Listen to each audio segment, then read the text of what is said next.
that's a good place to do it. BetterHelp.com, ladies. Check that out. Some racist ass bitches. Complain about how you were treated. Some racist fucking bitches. No, I'm less a therapist. Fuck all that these bitches asses today. Enjoy. I think it's therapeutic for them, and they get off on it a little bit to cry to black women with, they're jealous of my skin, they're jealous of my hair, they're jealous I'm light skinned, they're jealous all the black boys like me. Those be the same 3 talking points that they always recite. So no, I don't know that they want to go talk to a therapist, not unless she's black. That's a point. I don't like when people think that other people are jealous of them. Like, that's just, I don't know, it's like diabolical. Part of that is our fault a little bit. Now, when I say fault of black women, not all, part of it is, and I won't even blame the biracial women, I won't hold it against them too much, because in their defense, many of them, if not all, depending on the environment they were raised in, I have no doubt that they went to school with a bunch of bonnet bandits who were gave them a hard time and gave them a lot of attitude because of their hair and their skin. Because again, we are a community of people obsessed with race and colorism and one-drop rules. Okay? Yeah. And so I have no doubt that a lot of these women caught some heat if they were raised in a black neighborhood, or around a lot of black girls, ratchet-ass black girls, who just gave them shit because of how they looked. So I get it, right? Unfortunately, for many of them, in my opinion, I believe that a lot of them think all black women feel this way about them. Remember the other night that white girl came in the room, we kind of had to coddle her and hold her hand and let her know, we're not like the white black women that you probably have experienced in your life journey. We're not going to give you a hard time because you're a white woman. We're not going to shut down your voice because you're a white woman. We don't care if you suck black dick. We're not jealous if you're in an interracial relationship. We're not going to give you some attitudes because if you speak, So some of them have to be coddled a little bit because of their experiences with black women. And, that is our fault a little bit. You're right, though. But you're right that black women probably have terrorized them because black women terrorize. Exactly. Yeah, they do. But I got terrorized because I was black and not bald-headed. Like, I guess I was expected to be bald-headed because I'm black. Like, that's how weird black women are. My point is, though, they better go talk to their mammy about that. You can't come and burden my life with your biracial problems because I don't care. I'm a woman who actually has color. We deal with a lot of shit. Nobody has time to be worried about you and your biracial light skin issues. Poor you for having wet poodle hair and people making fun of you. Girl, leave me alone with that. I don't care. I really want to tell them to, girl, I do not care. I don't care. But no, I don't doubt that those things happen to them. At least some of it they could be exaggerating. But I don't doubt all of it because, black women terrorize. If I had kids, I wouldn't want my kids in a majority black school. I wouldn't allow it because I know how black children are, black people. I know how niggas are. Wouldn't be my kids around all the motherfuckers. No. Take your ass over there and learn how to play the fucking flute and play soccer or tennis instead of just football and basketball all day. Do that. I wouldn't be pushing my kids to be in all black spaces because black people terrorize the fuck out of you. I've seen it myself. Maybe it depends on the area you are in. I say that because when I came up here from South Carolina, I got picked on by not minorities, but up here in Washington, it's not all blacks. It's like you got your mixed culture and everything. So when he was talking about how the white women or the biracial women, whatever, for me, when I had to reflect on how I got picked on as a kid, it was mainly by biracial women because they didn't believe that I was full black because of my eye color. John Kitover, sorry ladies, John Kitover is streaming this room. That's right. He's opened a room about us. John, I know that's you on X? You on Powerhouse? He's opened a room You on YouTube? You everywhere. I'm fighting for the biracial women, you racist ass bitches. Fighting for the biracial women, you racist ass They hoes. don't get sex, and this is real. I'm not even saying this to be funny. I've been a phone sex operator for almost a fucking decade. But when men are not getting sex, they have time to do shit like that. Like nobody will fuck them, so they're That's just crazy. That's creepy. It is creepy. They call the And phone this sex person in the line. room, who do I need to block? Who is it? You can't. They're He's here anonymous under account. anonymous. They're Here, creepy. here. The one, Anon? And what's Yeah. really crazy is women don't like get together and report men like that to the police. I bet you he has raped or assaulted somebody. He has a boundaries issue. When men have boundaries issues, I bet you there's somebody somewhere with a story. They need to be reported to the police, not to Clubhouse, to the police, because I'm telling you, there's somebody somewhere that man has done something to. It's not normal to be a man and on apps stalking, harassing women and streaming women's rooms. That's some beta male incel shit. It's creepy. So now, John, I have to, this is unfortunate. Now I have to block you. And watch this. Hold on. You got to do this for John. Hold on. You got to give me 30 seconds. This is, 30. We got to play 30 seconds of music because YouTube doesn't allow it. He can get his account clipped. I've heard when the music starts playing, he starts blasting some sort of horn on his YouTube channel to drown out the copyright music. Otherwise, if the copyright music plays in the background, he could get clipped or his account shut down. So let me play 30 minutes of Biggie Also, Smalls. send me the YouTube channel. Oh, Send me yeah. the YouTube channel. Fucking racist ass bitches.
creepy. You know, we were just talking yesterday about how the XY chromosome is dying, and this is why a lot of women don't like being around men and saying they'll choose to bear. They are such creeps. Men will follow you on the street instead of just saying hello like a normal person. They'll follow and watch you. They're very fucking creepy. They're creepy. I've been talking to creep. I get paid to talk to them. For almost 10 years, I've been hearing them admit how creepy they are. They love to admit it to women who they feel don't know who they are. Now, here's the thing. Kitover has multiple, because he's running for Congress here in Illinois. He has multiple YouTube channels, but his name is John Kitover. I sent you the main one that's streaming live now. And like by streaming live now, 600 fucking subscribers. That's shameful. Girl, go ahead. Yeah. Nobody channel right now weird up. It doesn't appear to be streaming in this room. I haven't clicked on it. The title is different. But in the hallway, he had a room open. That's what he does. He'll copy the room. He had a room open that was streaming all streaming the room. I just clicked it. It's on YouTube. Yeah. He's with 600 people, and nobody's even watching. He's creepy. Yeah. See what I'm saying? You need to report that man. I'm telling you. Remember I said it. You need to report him to the police.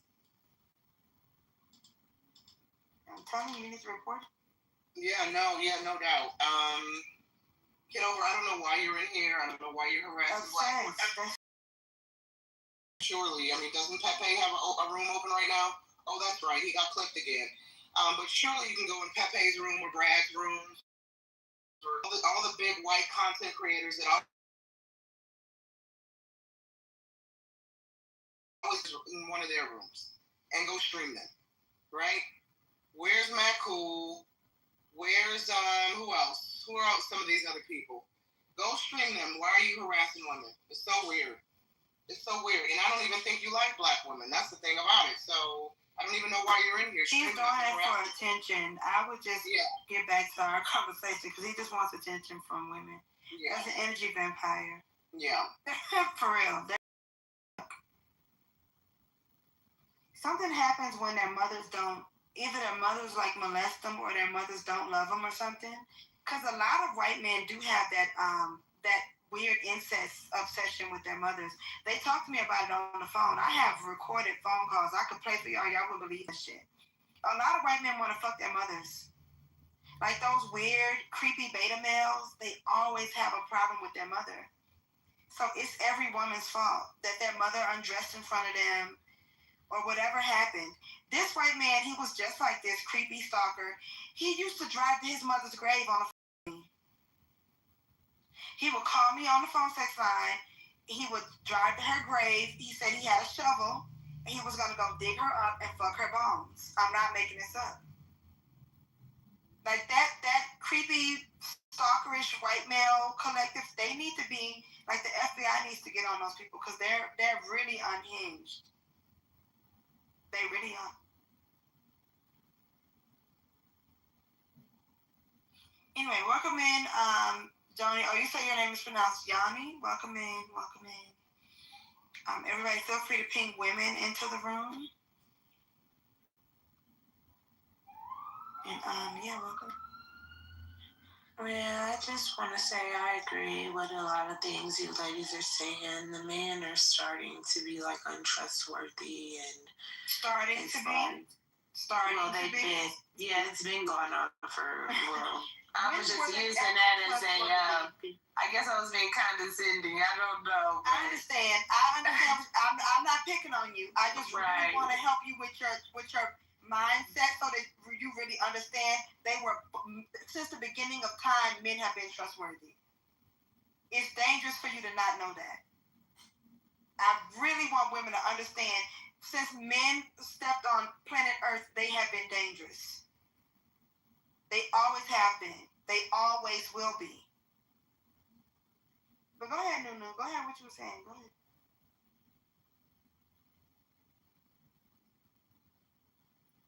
Oh, maybe no, you're right. I disagree with you. You know, I agree. You know, it's just they are dangerous. You know, you don't feel safe with them. You don't know what they're gonna do, and they always have a modem, and they always want to do something. I don't know. It's just a game or hurt somebody. So I don't know. I don't get involved with them. All right, I'm telling you, I'm a woman that I don't fool with it. I don't deal with it. I protect my peace. Yeah, as you should. As you should. Because yeah, there's something's wrong. But we were talking about this in my room before. The XY chromosome is defective. And see, a lot of women don't like to hear this, especially women who have sons. I feel like when they push out that afterbirth, some of their brain cells goes with it because they will kill you over their dusty ass sons. But regardless of how you feel about your son, he's still a male, and the XY chromosome is defective. Okay, the Y is a broken X. They're broken. They are broken from birth. Women don't like to hear that. Oh my God. The way women have harassed me for saying that, this has gone on for years. And all I was doing was playing, I used to play my phone sex calls online. I used to go live and let women hear these men talk about their mothers. And listen, black men too. I don't know why they think black men are, exempt. They call and talk about their mothers and children. Okay? Yes, they do. And I used to play it. And it would be women, mostly black women, would really get mad because black women are really obsessed with their sons. They would go off. And I was like, girl, he's still defective. Regardless of how much they're not mad at the men for saying these things. They were mad at me for exposing it. Why would you tell people about that? Bitch, I'm just telling women to be safe. If you don't want the message about being safe, then don't sit here and listen to the message. Like, you can go to, another channel. You don't have to be over here. I'm sharing this because there are women in my audience who do want to stay safe from these creepy ass men. And they do want to know the kind of creepy shit that they say. And they do want to pick up on, like, the patterns. When you see a man doing this and that, this is what he's up to. So that they can keep themselves and their children safe from these predators. If you are not one of the women who want that, don't listen. That's fine. I'm not forcing the information on you. I'm just telling you that they're defective. I don't think that they were supposed to exist. This girl on this app, her name is Electromagnetic. She talks about that a lot. How it was a mistake to start birthing them. And I really agree. I completely agree. I said this a bunch of times. Women made a huge mistake by creating them. Because there was a point when they did not exist. There were women on the planet. There were no men. But, some people don't believe that because some people are of different religions and Christian. I told y'all I don't follow any of these religions. I think that God, Mother Earth is God.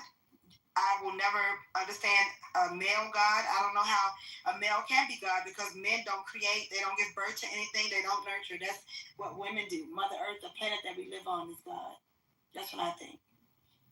And science even shows that our mitochondrial Eve, she predates everybody's existence. She was a dark black woman, and men were not around at that time. They can't find any evidence of men being around for a long time. Y'all can look that up for yourself because, especially people who love the vaccines and love to get boosters, y'all say trust the science. That's what the science says. They weren't even on Earth. A mistake happened, and women kept birthing them, and the first one should have been lynched. Get that motherfucker, we don't know what that deformity is. Get that motherfucker out of here. The world will be a better place. Every war, everything that's been destroyed is been destroyed by men. You have to think about that. Shanika said this in my room. If they didn't exist, who would we need protection from? Most of the time when you need protection from another woman, it's usually over some kind of competition over some dusty, dirty, funky ass man. So if they didn't exist, what would be the problem? Okay. So Marley and ladies, anybody who has a YouTube channel, I encourage you, you don't have to of course, but numbers matter. Click on that link I shared and just report the video, report the channel, and maybe the more of us who report it, it'll get taken down, the video will get taken down, So I encourage We can get everybody the whole channel taken down. So what are you guys referring to getting taken down? So if you go in the chat, okay, so there's a guy on here. His name is Congressman John Kitover. Allegedly, he's running for Congress here in Illinois, but he's notoriously known for spending all day, every day on Clubhouse with his, and I'm not exaggerating here, I think he's got 12 to 15 iPhones that he uses to stream. He's live right now. Yeah, so I shared the link. If you go to the chat, he streams rooms on his YouTube channel, and a lot of people have an issue with this. But if you click on the report, just report it. Report it. The more of us that report it, maybe they'll take it down. Maybe they'll remove his channel. They will remove the channel. You have to report the video and then report the channel. So I reported for harassment and bullying, and put that he's stalking women and streaming private Clubhouse rooms. They will take the whole channel down. He don't have no subscribers, so he's not even making money. I've been a YouTuber for a long time. You have to have at least 1,000 subscribers and 400 watch hours to even make money. So he doesn't have any views, subscribers, nothing. He's not making YouTube any money. They will quickly take his channel down. They take down big channels. So a channel that's not even ready. I think that's a fair thing to ask. I think they should call it like middle income so that people aren't scared. Because that's really what a lot of these affordable housing things, separate from Section 8, a lot of these are just workforce housing. People who actually work in the neighborhood, Right.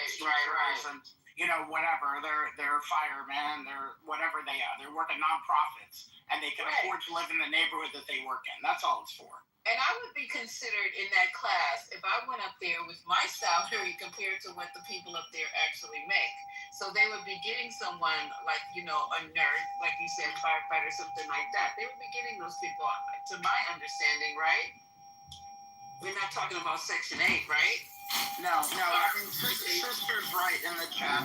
Mixed income is more accurate way because they have a scaled.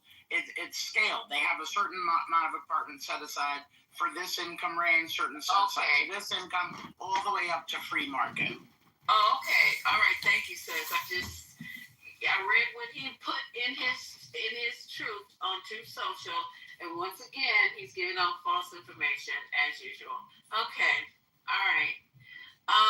Anybody else have anything they want to talk about? Because I was gonna play a Haitian. If you're still awake, can you play your Tatum thing? You got Joe now. It's not that late. You got Joe. No,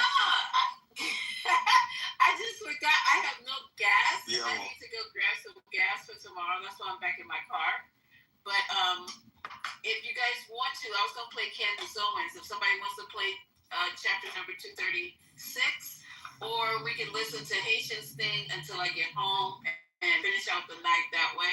Or you guys can talk about whatever you want to talk about. No, I think that Candace might be good to hear. I don't want to speak for everybody. Y'all speak if y'all want to hear Candace.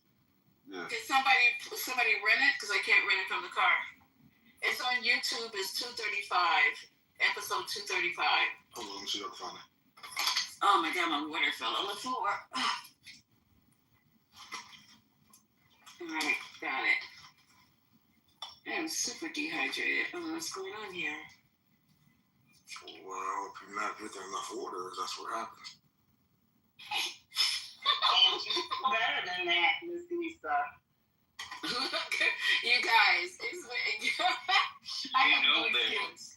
Hydrate. You need to hydrate. Which one did you say? 235, 36? You can't Which be, one? you Okay, can't be running around thirsty. Yeah. Very good, Not a good look. Yeah, Not a good look. Not a good look. It's the one where, and you see in the notes, she's talking about Jerusalem. I think it's the one. All right, that's from yesterday. 235. Huh?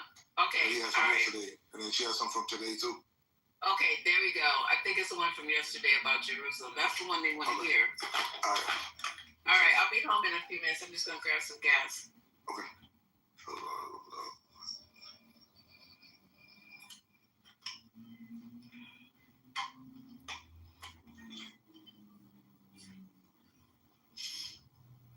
Publicly executed are all searching for answers. The ones that are being supplied to us are not making a lot of sense. And some people, I would say, are speaking too much, are speaking on behalf of other people. I don't like it. I will say something that I think brought the world a lot of relief, also, sadness, we were grieving with her, was when his wife, Mrs. Erica Kirk, addressed not just the nation, but the entire world. Her words were very powerful. And we just have a very brief portion of her remarks, which you should pursue in their entirety. But here she is. If you thought that my husband's mission was powerful before, you have no idea. You have no idea what you just have unleashed across this entire country.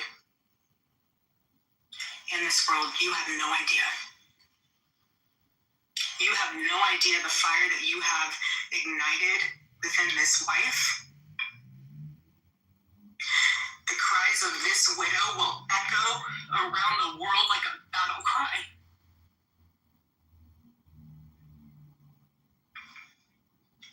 To everyone listening tonight across America, the movement my husband built will not die. It won't. I refuse to let that happen. It will not die. Beautiful, powerful words. Charlie had just one wife. What we got to see across this weekend is that there were so many people around the world, like she said, who were deeply moved by Charlie Kirk throughout their lives, and of course have been deeply moved by this tragedy. And what she is describing there at Fire, a lot of us are feeling it. I am definitely feeling it. I had a very tough weekend. I will say this, my entire life I've not been much of a crier. It is not my choice emotion. I'm not a person who bursts into tears, and some people are like that. This weekend, I didn't just cry, I wept. I wept for Charlie, obviously. I didn't make it through the tribute to him on Friday, and for those of you who wanted to see me in a moment of weakness, that was delivered to you. Fair. Yeah, I watched my friend get shot in the neck. Yeah, that's what happened. I just want to say that he was publicly executed again before the world. The question is why, right? When you are in a state of grief, you go through a lot of emotions, and I'm arriving right now at a lot of anger. The audacity of some people. It has taken much restraint and prayer, and I had to speak with a priest. I had to go to confession. These emotions that I am in, wanting to respond with Charlie in his own words, people that are coming forward and saying this is what he thought and this is how he should be remembered. It just feels really inappropriate to me. I didn't know what to do other than to scroll through messages between me and Charlie, regarding which there are a ton of them, and kept going back and watching the many videos of us dancing to the song Power. And it felt appropriate to reach out to Ye, speaking about things, talking about his mode when he wrote the song. When you wrote the song. You're right. That's what he does. Sometimes he does yoga and live streams himself doing yoga in his underwear while streaming folks' rooms on Clubhouse. She ain't wrong. Hey, Anonymous, can you come on stage, please?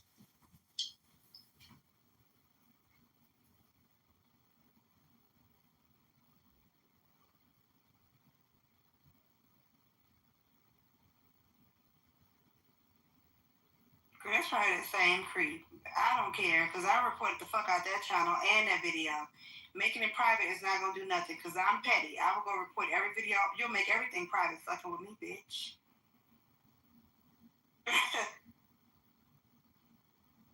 Everything will be private. I report everything on that motherfucker. And I'm going to keep fucking sending reports. And I'm going to send them an email to show that this is my room that you streamed. Like I said, I don't even fucking know you. Bitch, play with somebody else. You know who the fuck you playing with. I'm not nice at all. I've never been nice. I will fucking undo you. Keep it the fuck up. But yeah, so we were talking about something before. I think it was the whole thing with Candace and Charlie. I can't remember. And then we ended up on a whole different topic after that. We had a good little conversation going on. We'll see what's going to happen with this Charlie Kirk shit. You know, I'm going to miss Charlie too. I watched last night his interview with Gavin Newsom. He lit Gavin Newsom's ass up. Wait, who did? Charlie. Oh, I missed that. I'm gonna have to look. Girl, you didn't see that? Somebody else in here private at the bottom. We know. That's probably the same weirdo. Yeah, he did an interview with Gavin Newsom. It was like 6 months ago. I saw it when it came out. It's good. Yeah. Even Gavin Newsom was admitting that his son loved Charlie. Girl, how did you miss that? I don't know. I didn't know my phone was off mute the whole time. I apologize. I know it's noisy. Girl, I don't know how I missed that either. I'm gonna have to look that up. What? Gavin Newsom is such a freak show. He really is. He is. And I think he's always high on cocaine, to be honest. Yeah. He got on my nerves. And you know, Charlie called him out for being soft.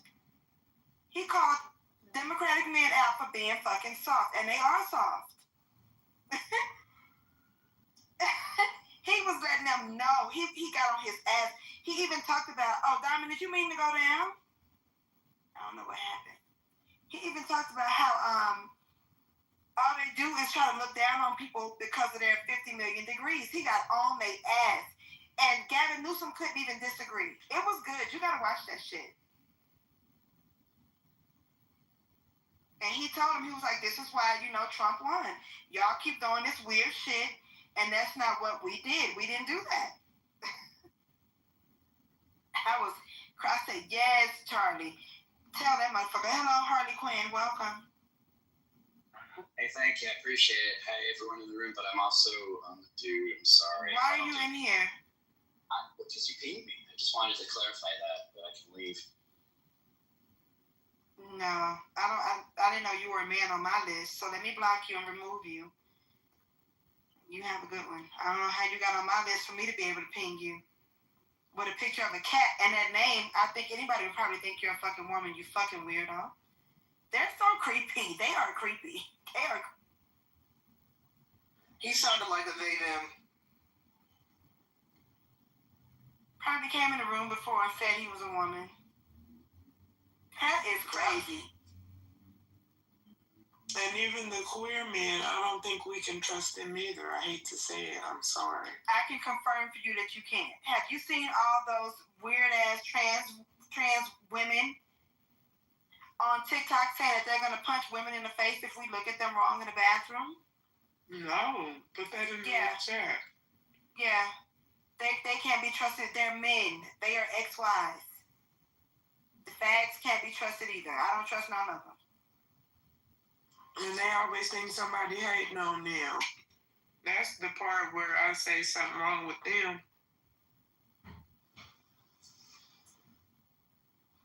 Can you guys hear me? Yeah. It's crazy. I got kicked out of the other, my other profile got kicked out. I don't know. I can't even join back in, so I don't know what's going on. I think whoever this person, somebody must have blocked me. You had both in here at one time. You hear when I said, did you get kicked down or something? Yeah, I don't know, but it's not letting me join on my other phone. So I was thinking that somebody who was I don't know, my whole thing, I was just like, wait a minute, did this person just banned the room or something? I wish that motherfucker would. So it wouldn't let me join. So I was over here like, wait a minute, I ain't got time for the stupid stuff. But yeah, that was weird. I don't know, that's strange. But every time I open a room, I can't hear until I leave out and come back. Every time I open a room. Yeah, it's been real glitchy though. Yeah, it's been strange. It's been strange. Oh, there's your other profile at the bottom. I think it's just the app glitching. It must, okay, good. Because I don't like all that. Because I don't trust nobody I don't know on this app if it's a man. Let me stop. You're right. Shit, that motherfuckers is weird. I don't play all that harassment stuff. No. I've been stalked a few times. I ain't got time for it. They're creepy. This man was following me. I'm in Guatemala, so I was walking, and Guatemala is real. Like it's known for being not Guatemala. Let me be clear, because Guatemala is a dangerous country. Antigua, where I am, is known for being real safe. So I was walking, and I was surprised that this man was following me. And how I figured it out, because I pretended that I was going to turn, and then he turned, but then I kept going straight. So he had no choice, because he saw that I saw him. So he kept going down the street that he turned on, but kept looking back. So I went and followed his ass. And when he looked back and saw me following him, he dipped into this store. He was going to wait for me to pass by and then started following me again. But when I passed by him, I had my fucking phone recording his motherfucking ass. And after that, he left me the fuck alone. They're so fucking weird and creepy. And then men will say, well, I didn't know if you were with someone. That's why I didn't say hello. So you're going to just sit here and just watch and follow and be creepy? Like, they're just so dysfunctional and unwell. They really are. Just dangerous and fucking dysfunctional. I wouldn't want to be responsible for one of them being on Earth, because they stalk women. And I don't care who he is. Every woman has a story about every man. I don't care. Every woman has a story about some man has done something. It's all of them. It's not some of them. It's all of them. It's all of them. All these years that I've been doing this work, I cannot pinpoint for you a specific race or age group or class group. You can't trust them around your kids. They keep their eyes wandering and moving. No, but for real.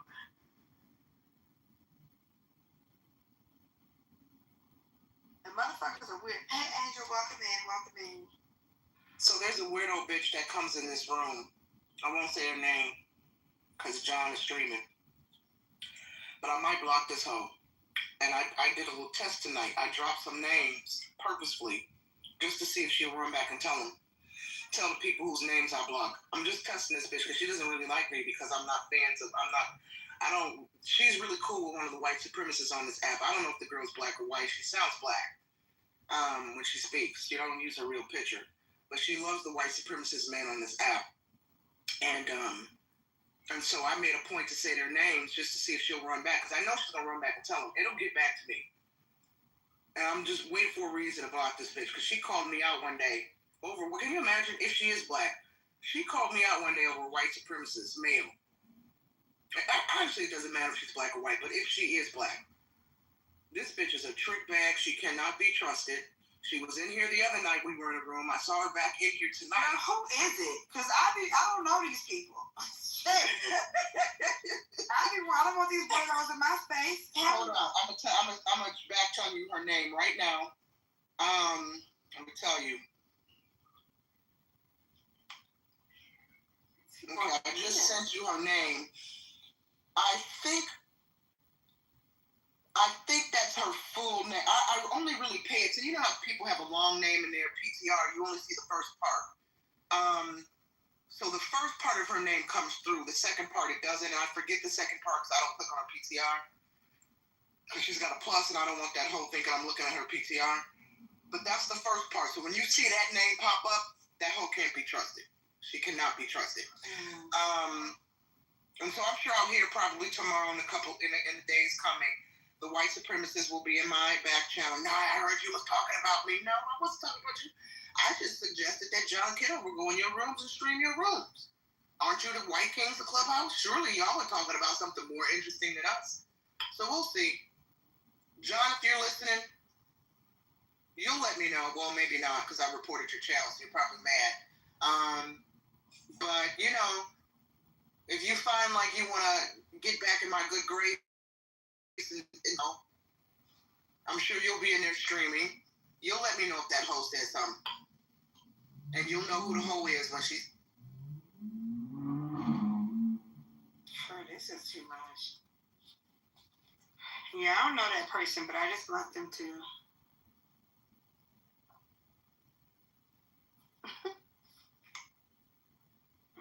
It's a lot going on. These people are mentally ill on this app. behavior is not normal. It's just not normal.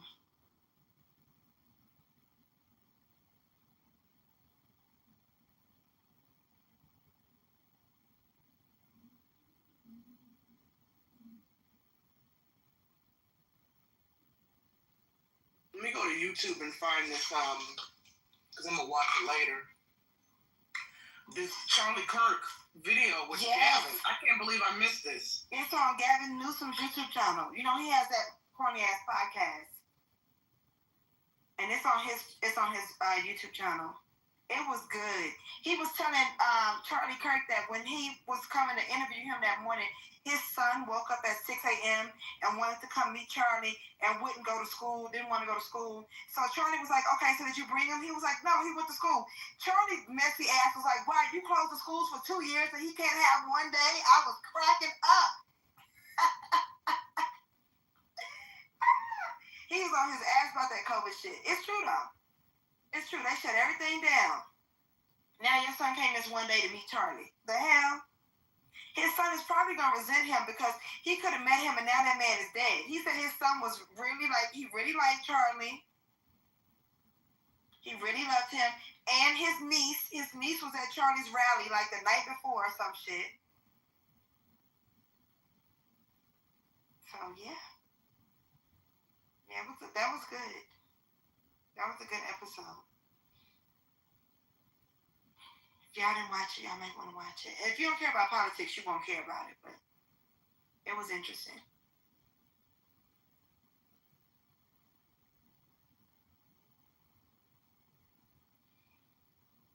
It was interesting. Everybody, click the link at the top too if you want to join my spirit circle.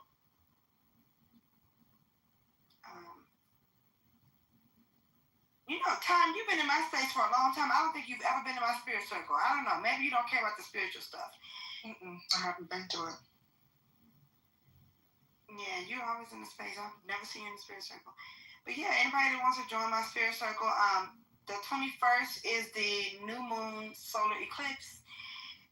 Y'all know that I do witchy things, and I get together with women who do witchy things, and we do this every month. So under that new moon, we're going to be manifesting money, okay? And we're working with fairies and nature magic this month. So it's going to be a good spirit circle. Click the link and join. Don't miss out on it. I like having money. I don't know about nobody else. I like having money. I cannot be poor. I was poor when I was 18. I can't be poor again. I went to New York poor, lived on the streets like a crazy woman, like Phoebe from Friends. All I needed was a guitar.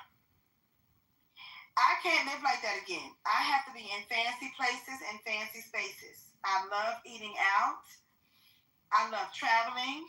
I love living in beautiful Airbnbs now that I don't live in New York anymore. So I have to get around. Okay? And I do my little money magic. The women in my space, they do their money magic, protection magic. If they want to do love magic, that's on them. Do love magic. It's a very powerful space to be in. So yeah, feel free to join it, and we'll meet on the 21st, 22nd, and 23rd. The spirit circle is $49.99. I keep it at that amount because I want it to be like a cute little a cute little addition to your monthly self-care, something that you can just throw in with your self-care costs every month. If you want to come in every month. If you don't, then, don't. It's on you, but I'm ready for the 21st. That's going to be a powerful day. And if y'all don't know about the new moon solar eclipse, the last time we had this happen, that's happening on Sunday, the last time we had this happen, it was like 1800 something. I'm not even making that up. You can find the information online. So it's going to be very powerful energy on that night. That's going to be a powerful night to do work. Powerful night to manifest. Now, I know you asked me before. You said you might have, you might need a little help with a little something. So just so you know, you might be able to do your own little something on that night. It's the 21st. The energy is going to be high. You can manifest things on that night. Yeah, I need to learn more about this stuff from the experts. Just I should say learn. Gain some insights. Between you and Craig is this alleged crip on the app. He crashes out on everybody. Great charges. Because I said sometimes you need a man, because the only people who harass me on this app are men. Black men specifically. It really fucking annoys me. And it's only been recently. I don't know what's wrong with these goofy ass niggas. I really don't. And I said, Craig, I might need you to handle some of these guys. And he said, yeah, for $300. He's been talking about his $300 clubhouse protection services. I always thought he was trolling. Today I said, Craig, you serious? How much does this shit cost? And what does it entail? Because I've always heard he's the type that will pull up, and I'm not looking for him to pull up on anybody. He just said he will, and if anybody has been in a room with Craig, you don't want the fucking smoke with Craig. I've been on the receiving end on smoke with Craig twice, and the second time we've been cool now because we reached a mutual understanding. But I'm like, yeah, sometimes you need men to deal with men. And these men on the app are scared of him. Let me rephrase, the type of men that attack women don't have smoke for guys like Craig. Men who harass women, stalk women, want to talk about women all day, want to tone check women, police women. They don't have smoke with men. They don't go toe-to-toe with men. They're scared of men. Mm-hmm. And so I'm like, okay, I might have to have Craig. I said, how many people will you handle for that 300? He said 2 to 3. I said, perfect. That's just about how many I got. So I said, I might be in touch. I haven't paid him any money. I said, I might be in touch. Because, you got to be smart. Niggas will take your money and run, and not give and not deliver at the same time. So you just got to be wise. Mm-hmm. And if I'm going to pay $300, I may as well give it to Marley for a few spells. I'd rather give it to a black one. Girl, you could just get the spells for yourself. I got all kinds of spells on my PayHip store. It's not $300, it's $17. Wait, where's the link to your store? It's at the top. Oh, this is all your store. Okay, I got you. I was just on here. Okay, let me go back to the link. No, when you click on it, it'll go to that one event. But if you click at the top where it says Holistic Therapy, it'll show you my whole store. I see it now. I went to the shop section. Okay, I got you. I see. It's protection spells over there. Yep. The real evil shit that I can do, I need to put that shit on there. I got some shit that I share in that spirit circle that's not on that damn on that app. I got some shit. I got hoodoo books and shit. From Louisiana. We get in that spirit circle, I open them fucking books. Wait, I don't mean to change the subject just really quickly. I was just scrolling down. So I'm looking at your store, but then I just so happened to look up at my computer screen, because the last time I had a window open on my computer screen, I was on sanjarose.com, but I never really went down the site because we got distracted with other things. So I just am scrolling. I look up. Y'all heard about that black boy that was found hanging in Mississippi? There was a white man found hanging too. Both a black student and white man found hanging from trees in Mississippi on the same day. What the fuck? Yeah, that girl, somebody was just in here saying that they said that the boy hung himself or something. When I first opened the room, somebody came in here talking about that and said that the police are saying that he hung himself. For some odd reason, I just don't believe that. Nah. They always say that in these these modern day black lynching cases. Anytime the police say he hung himself, there's no foul play, I 100% believe it was the cops who did it. They did that to Sandra Bland. They said she hung herself. Yep. I went to Waller County Jail to investigate that girl's murder. I was there. I was trying to get arrested. That's how crazy I used to be. Because I wanted to get in there and see that jail for myself. You can't tell me that girl who was that tall hung herself on that short-ass thing. And then she was dead in her mugshot. We all saw her face. We drove to Waller County Jail to see what was going on. First of all the post-traumatic slave trauma and generational trauma that the Black Boule and the so-called scholars and the elders claim that Black people have. Niggas are not hanging themselves. I'm sorry. I just don't believe this. I mean, don't get me wrong. I'm sure we've heard stories of Black folks, being so traumatized and tricked out they can't go on, they hang themselves. But who is going to get a rope and hang themselves from a tree? That is white supremacy's bullshit. Folks, especially men, if they want to take themselves out, they're using a gun. How often you hear about a Black man getting a rope and going to hang his ass on a fucking tree? Like, come on. I just don't believe it. You'll hear him probably hanging himself in his bedroom, or maybe the rare cases over the past, 10, 20 years, very rarely. Sure, you'll hear about suicide. You'll hear about a suicide by hanging in a house. Rarely. But a tree in the woods? No. That's not what we do. Yeah, I agree. But it's Mississippi. That's why so many Black people in like Mississippi and Alabama, that's why so many of them are Democrats, because they insist on staying in Mississippi, Alabama, all these racist ass places, and then they're so ignorant and they don't travel, so they think that all white people are like that. I don't know if y'all remember that case where that guy, what was his name?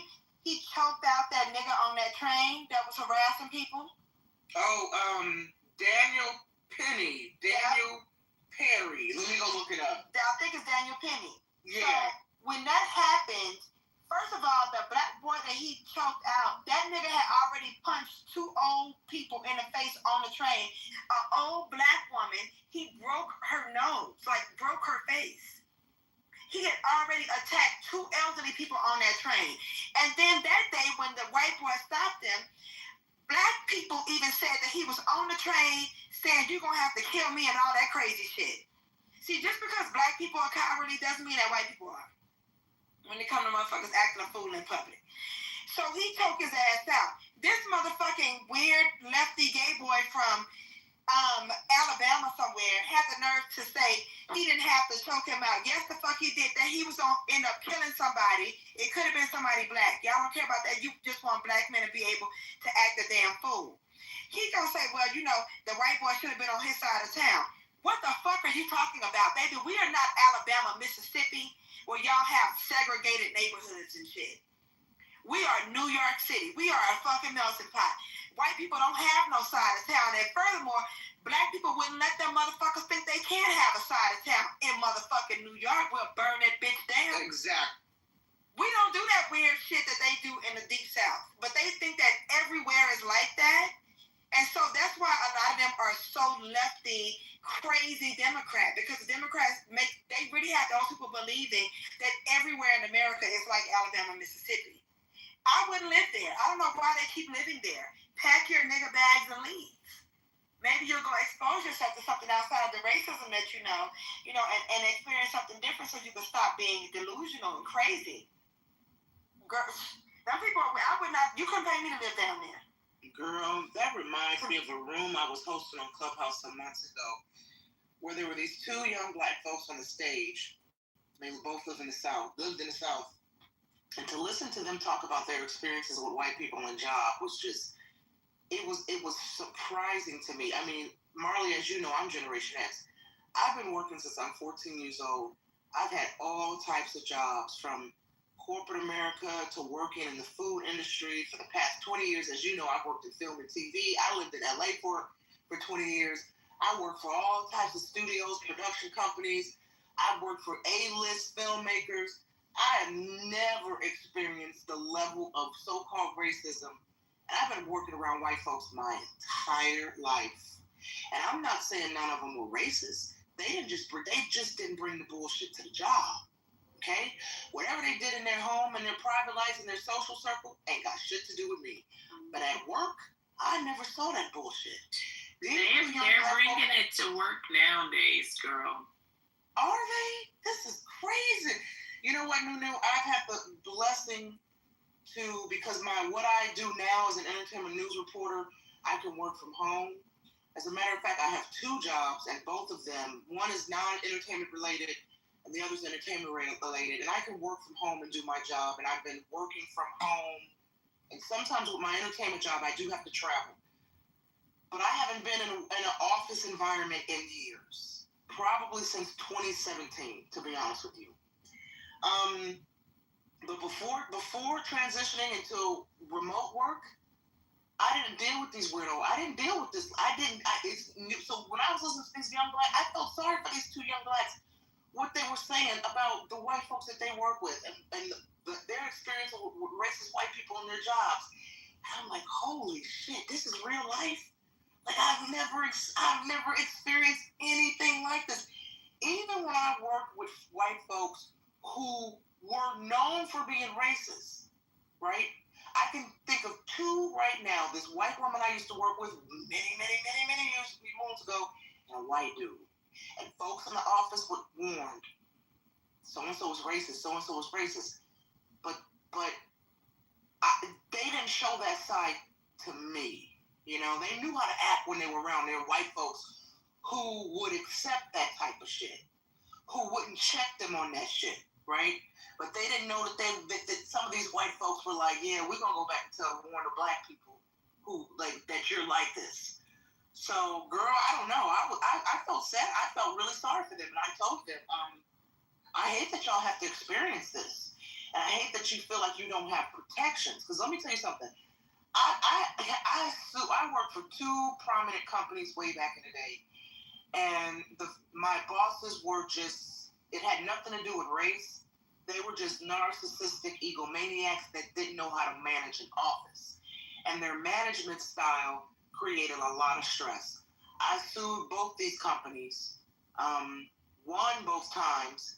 And you have to understand, I didn't go out looking for a lawsuit when I started having panic attacks and went to the doctor. The first time I had a panic attack and told the doctor what was going on. She was like, yeah, whoop-de-whoop-de-whoop. You can sue for workman's compensation, stress related. I didn't even know that was a thing. Okay? The doctor said, sue for stress related workers' comp. And I did and won. So then when I transitioned to another job and it was the same bullshit, I said, oh no, y'all are not going to stress me out and have me in the hospital again. I'm about to sue you motherfuckers to send a message. Corporate America has to learn. This is why, they called it, when I was growing up, they called it sensitivity training, right? Now, in the past couple of years, they changed it to diversity training. But when I was growing up, it was called sensitivity training because white folks didn't know how to coexist with people who were different. They needed sensitivity training, and they complain about it now because they don't understand. Well, why do we need diversity training? Why do we need sensitivity training? Well, because you motherfuckers don't know how to act around people of color. You don't know how to act around women. You act really sexist. Like I can recall when I was working for this magazine at a corporate party. Y'all gonna think I'm making this up. One of the white executives went up to these two white girls. They were probably two of the baddest white girls in the office. And he grabbed he grabbed them both by their necks, the back of their necks, and said, I want to see you two kiss. And he slammed their faces together. Okay? What? And one of the girls, and he broke one of their teeth. They sued and won millions of dollars. I'm not making this up. And they wonder why they need sensitivity training. Because no white man, you can't grab white women or any woman by their neck and slam their face together so you can watch them kiss. He didn't go to jail.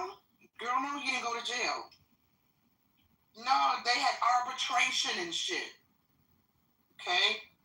My aunt is friends with a woman, and here's another story. I'm not making this up. Years ago, y'all remember Sex in the City? Years ago, we're talking well over 10 years ago, right at the height of Sex in the City. My aunt is friends with a black woman who's a writer. She got a job writing for Sex in the City. One of the white executives told her, because she was, she wrote one of the episodes. One of the white executives told her, what does a black woman know about a rich white woman's life in New York?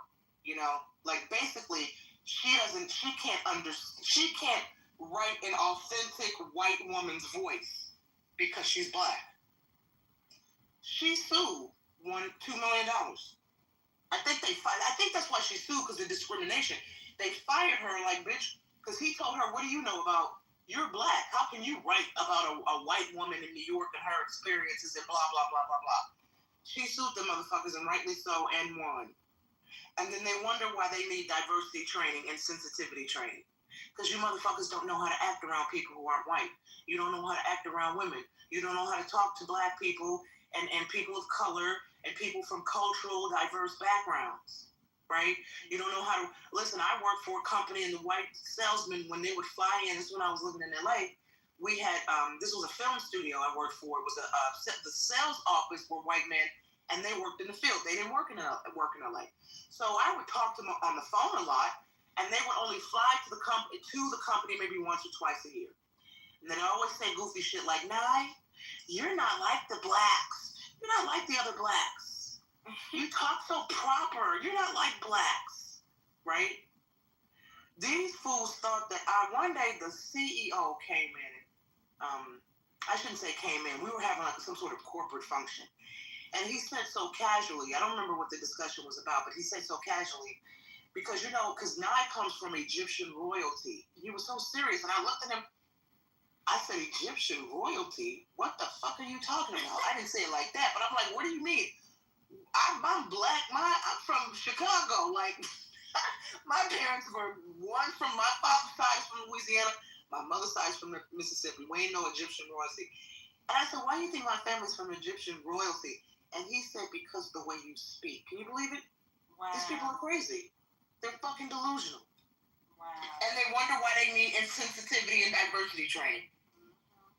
That's why I'm always tickled when I go in spaces and hear white folks talking about diversity training and sensitivity. Why do we need this? We need to opt out.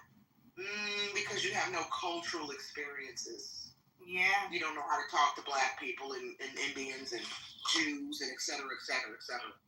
Okay, without being racist and stereotypical and sexist. For some, they just don't get it. I think something is mentally is wrong with them. It's like they lack some sort of mental connection. But it might be something mental, but I've said this about white people for a long time. They definitely lack spiritual connection. And I think that's what it is. White people are spiritually hollow. There's nothing there. And that's why they're always dipping into other people's culture, other people's spirituality. They're so obsessed with everybody else's everything. It's like they don't have a natural connection to Mother Earth. I feel that black people, I know for sure, those black people who are like very spiritual practitioners, even if you see, let's say, example, something growing out of the ground, a plant or something, and you don't know what, you can't identify it. But it's like black people have that with nature at all. Which is why they want to kill everything in nature. Yeah. Sorry, go. No, you're right. And they're always getting attacked by something. They don't know how to leave things the fuck alone. They can't. That's a disconnection from nature and spirit. And black people just naturally have that. We naturally connect, even if you don't realize it. But we have it's something in us that would tell us we might want to leave that where the fuck is at. Not white people. They just can't. They have to bother every fucking thing. There's something spiritually hollow about the whites, and that's why I don't trust their children, the biracial ones either. I just don't, because something's wrong with you. Something's missing somewhere. There was this white man. He took his dumb ass to bother this fucking tribe. This tribe that's not bothered by society. They're separate from society. No, the government in that place has said don't bother them. I think it was in Peru. And he took his white ass to bother those people to try to tell them about the Bible. He come rowing up on a boat. They see him. They start throwing arrows at him. One of the arrows stuck into the Bible. That should have been his sign to leave them the fuck alone. If Jesus don't have mercy on them and they've had no contact with people, well, maybe they meant to go to hell. Leave them people alone. He rolled back after the arrow went through the Bible and took his dumb ass back over there again, bothering these people. I don't think he was trying to bring them to Jesus. I think he's just white, and white people have to be intrusive. They have to intrude. They have to. How dare you be an uncontacted tribe and think I can't bother you? I'm white. And they ate that motherfucker and gave his skull to somebody, the family or something. As they should have. And I'm sure his ass tasted bland. They should have ate him because white people cannot just leave people and things and places alone. It's not normal to always be getting attacked by bears and shit. That shit ain't normal. You don't really hear about that happening to black people because we understand how to respect nature. And whites just don't. That's the truth. Every time, let me tell you something. I know a lot of fears in life, but bears is one of them. But I'm definitely afraid of bears. I will not live anywhere where there is there's a possibility where I'm chilling in my backyard, sipping on a cup of tea, and I look to my left and a bear is going to roll up. Okay? So the past, anytime I hear about a bear attack, I just heard about within the past 2 or 3 months, bear attacks. Always involving white folks. Always involving white folks. And it's so strange to me. You know, they like going hiking in woods and shit. Nothing wrong with going hiking. But my first question, I lived in LA. And anybody lived in LA, y'all know about Runyon Canyon. And I used to go to Runyon Canyon a lot. But once the mountain lions, we had one too many fires, and then mountain lions decided, bitch, we're coming down to Hollywood Boulevard. We're not going to stay in the desert, in the mountains, and the trees any longer. We're actually going to come out to the street. Once the mountain lions started emerging in numbers that was abnormal, I stopped going hiking in Runyon Canyon. And then, of course, when I would hear about the attacks from mountain lions, it was always white folks being attacked, right? Yeah, I agree. This is going to sound really funny, but my friend said years ago, as we were talking about UFOs and things like that, and UFO abductions, are they true? Are they real? Are they not real? And I said, what's interesting? Everybody since the 50s, 60s, I think maybe since the 50s, anytime you've heard of a so-called UFO abduction, 99.9% of the time it involves white people, so they claim. My friend said, I believe that's because the aliens know something about us that we have souls and they don't. So they always kidnap the soulless. I said, damn. What she said, they kidnap and experiment on the soulless. Let me tell you, I truly believe I was abducted by aliens in 2021. I don't think I dreamed that. This is the thing. What it seemed, and this makes me think that what you're saying might be right. It seemed like I had something that they needed. See, I think they do take those white people because they're just fascinated. Like, what the fuck is this? It's white. But that didn't happen with me. I'm telling you, if I tell you about that damn experience, this happened to me in October 2021. They came and got me from my bed and brought me back. I'm telling you, those were aliens. They came in my fucking apartment. They did something to make my dogs not bark. Okay? And it's like they came through the door, which was crazy. And I was lifted out of my bed, and when they were done, they gave me some valuable information about our government, like a warning, and brought me back. Unharmed. But go ahead, what you were saying. Go ahead. I believe you, and I've told this story too a couple of times, and I'm not even making this up. This is going to sound funny. See, people who aren't spiritually enlightened, people who aren't tapped in, people who don't open their mind to the possibility of either, for lack of a better words, timelines, multiverses, dimensions, aliens, spiritual guides, etc., etc. All this shit sounds funny to them. So I'll never forget, I remember this like it was yesterday. When I first came back to Chicago, when my mother was living in this apartment before we got this big family house, I was sleeping in the guest bedroom. And I remember it was dark, it was real late. I had the door closed, sleep in the dark. and I was listening to music on my headphones, like the Bluetooth headphones, okay? And I was not drunk and I was not high. And I have to say that because when I tell this story, the first time I told this story on Clubhouse, folks were like, "Now, were you high? Were you smoking some weed?" No, bitch, I wasn't.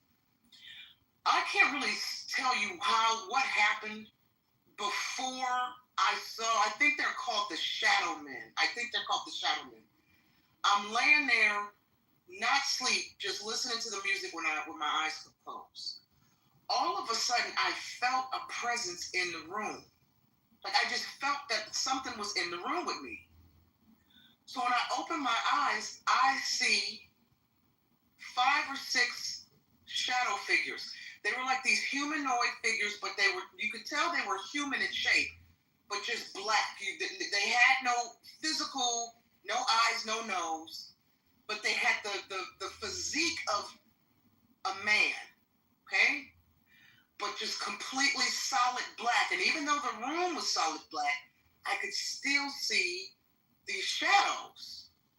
And it was almost like they just manifested in the room, and almost like my room was a portal to wherever they were going.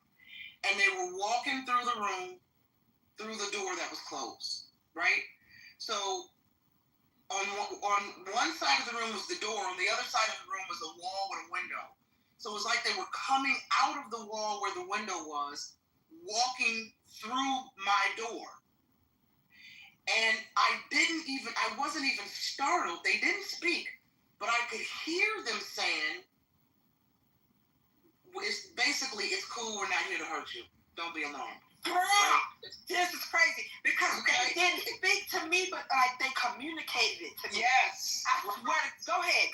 No, but you knew what they were saying. It was all telepathic, wasn't it? Exactly. So I just sat there and watched them, and it didn't last, maybe about 60 seconds. And I remember this so vividly. And this was like 5 years ago. And I had never heard of the show. And probably that week, I'm on Clubhouse. There was a guy, I don't remember his name, but he used to host tarot card rooms, and do your horoscope. And one day I just happened to go in his room. Never been in his room before. But this was right around, like maybe that week or days after my experience with the shadow people. And he's talking about the shadow people. And I'm like, fuck me. I was meant to be in this fucking room. And it was in that moment that I went online because I didn't have a word for what I saw that day. I didn't have a word to describe it. But when he mentioned it and described them, I went on Google and looked it up, and I said, fucking hell yes. This is exactly what I just experienced. And I've been a believer ever since. So folks in the room, I know some of y'all are like, girl, that sounds crazy, but I'm telling you what I experienced, ladies and gentlemen, Kitover and under Anonymous down there. Just telling you what I experienced. They came in my apartment. I was in Manhattan. We had 2 dogs. I was in bed with my lying drunk ex, and I heard my door open, and I even feel like, even though I was in the bedroom, I saw the light from out in the hallway coming into the apartment. How I saw that, I don't know, because I can't see that from my bed. And my dogs did not bark. I remember I was laying there, I couldn't move, and I was thinking, somebody just walked in here. I see the door open, and how I saw that from the bedroom again, I don't know. But I'm thinking, I see the door open, and somebody just walked in here. Why aren't those dogs barking? Because they were crazy. Those dogs were insane. If you cough, they would bark. I don't know why they were like that. So it was strange to me. So I remember knowing that something was coming in my apartment, and I started like lifting off of my bed. I don't remember exactly what happened right after that, but I know the next thing I know, I was in a room, and the room was like an elevator. Like it was a big room. It was a lot of people in there, and they were like having a party or something. It was like a fancy, like a cocktail party, like a dinner. It was cute. Everybody was dressed nice. but the room would go up and down like an elevator, the whole entire room. And the people there were like socializing, but watching me. It was like they were trying to make me think that they were not paying attention to me. That's what it felt like. Like they didn't want me to know that they were paying attention to me, but I would catch them like watching me. And I remember feeling like I was really like special. Like I was like special in this space somehow. Anyway, so then I guess the elevator got to a room. Everybody was like leaving. And I end up, I don't remember how I got there, but I end up like in a room with some that looked, because the people who were in the room with me, I remember telling them, I know y'all are not human. Because they were trying to look human, but when you really look at them, you could see like their faces glitch, their skin color wasn't right, they were not like me. They were different from me. And they only were trying to look human so I wouldn't run or something. It was strange.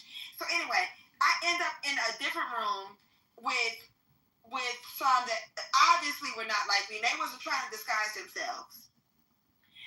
And I remember them communicating to me that they're not, here to hurt me and please don't hurt them. That's what makes it strange. Like they felt like I was capable of hurting them. They started, they were kind of obsessed with my breathing. Like they wanted me to be comfortable, like they wanted me to relax, but they wanted to know how I breathe. And they were fascinated with the fact that I can breathe from my nose and mouth. I don't know why. And what I was thinking then, does this have something to do with COVID? Because this was October 2021. So I remember thinking, is this COVID related? Like, what's going on? Anyway, they did not do anything harmful to me. They thanked me, thanked me for coming with them. They told me they were going to take electromagnetic. I'm in here talking about how I got abducted by aliens, and I swear this happened. I told this story on Clubhouse the next day. Sure did, in a room full of... Hold up. Kai, were you there? When was this? I don't remember. This was in Ahmad's room. You used to be in Ahmad's room? Sometimes, yeah. Okay, this was back in Ahmad's room. The next day, I was on Clubhouse. I was quiet the whole time, and people couldn't figure out why I was quiet. And I just started crying and told them, like, something strange, very strange happened to me. Anyway, they were real obsessed with how I breathe. They really wanted to know about that. And they kept, showing that they appreciate that I was allowing them to understand how I breathe. So, at some point, we're walking down this hallway. I swear this is so crazy. I can see it. We walk outside, and I swear this is it's like a world. But it looks very advanced. So, I get in this vehicle, and first of all, when they were trying to communicate with me before, they were trying to show me an iPad, but somehow I knew that the iPad was, I don't know how I knew it, but I knew that this was for us to communicate. So we just started communicating without speaking, but it was like an understanding of what we were saying. So when I got to the vehicle, the one in the vehicle tried to give me the iPad again. But then the one that walked me to the vehicle was saying, and it was bright daylight, like bright as fuck. The one that walked me to the vehicle was telling the one in the vehicle, no, she understands. She doesn't need that. I didn't need the iPad to talk to them. So when we're in the vehicle, they're bringing me back. And it's like in the vehicle is a little more dark. Like I don't know if the windows were real tinted. I know this sounds crazy. I swear this happened. It got dark when we got in the vehicle. It would make you think the windows were tinted. They start telling me that I cannot trust the government. They tell me, don't trust the leaders, don't trust the government. They said that they told me I need to buy land. I swear to God. They told me that I need to buy land. I'm gonna need it. I'm gonna need the land. And they do not believe what they tell me. me the fuck back. How I got back, I just know I was in the vehicle, and then I lowered back onto my bed. It felt like I was lowering back into my body. And then they were gone. This happened to me October 2021. I got on Clubhouse the next day. That room might still be on Clubhouse. You never know. I got on Clubhouse the next day, and after I was quiet for a few hours, I told the story. That shit was crazy. And I know that the way that white people have described it when I used to watch Unsolved Mysteries, it's not the same. It was like they had a respect for me. You know, like they had a respect for me. And they thought that I could fuck them up too. And they was like, look, we're not trying to hurt you. Please don't hurt us either. I wonder what the fuck that was about to this day. I don't know what the breathing part was about. I think it was related to COVID. But I'm just going to tell y'all what they told me. Don't trust the government and get some... Well, that's interesting because it reminds me at the height of COVID, a similar thing. Well, not a similar, but kind of a message.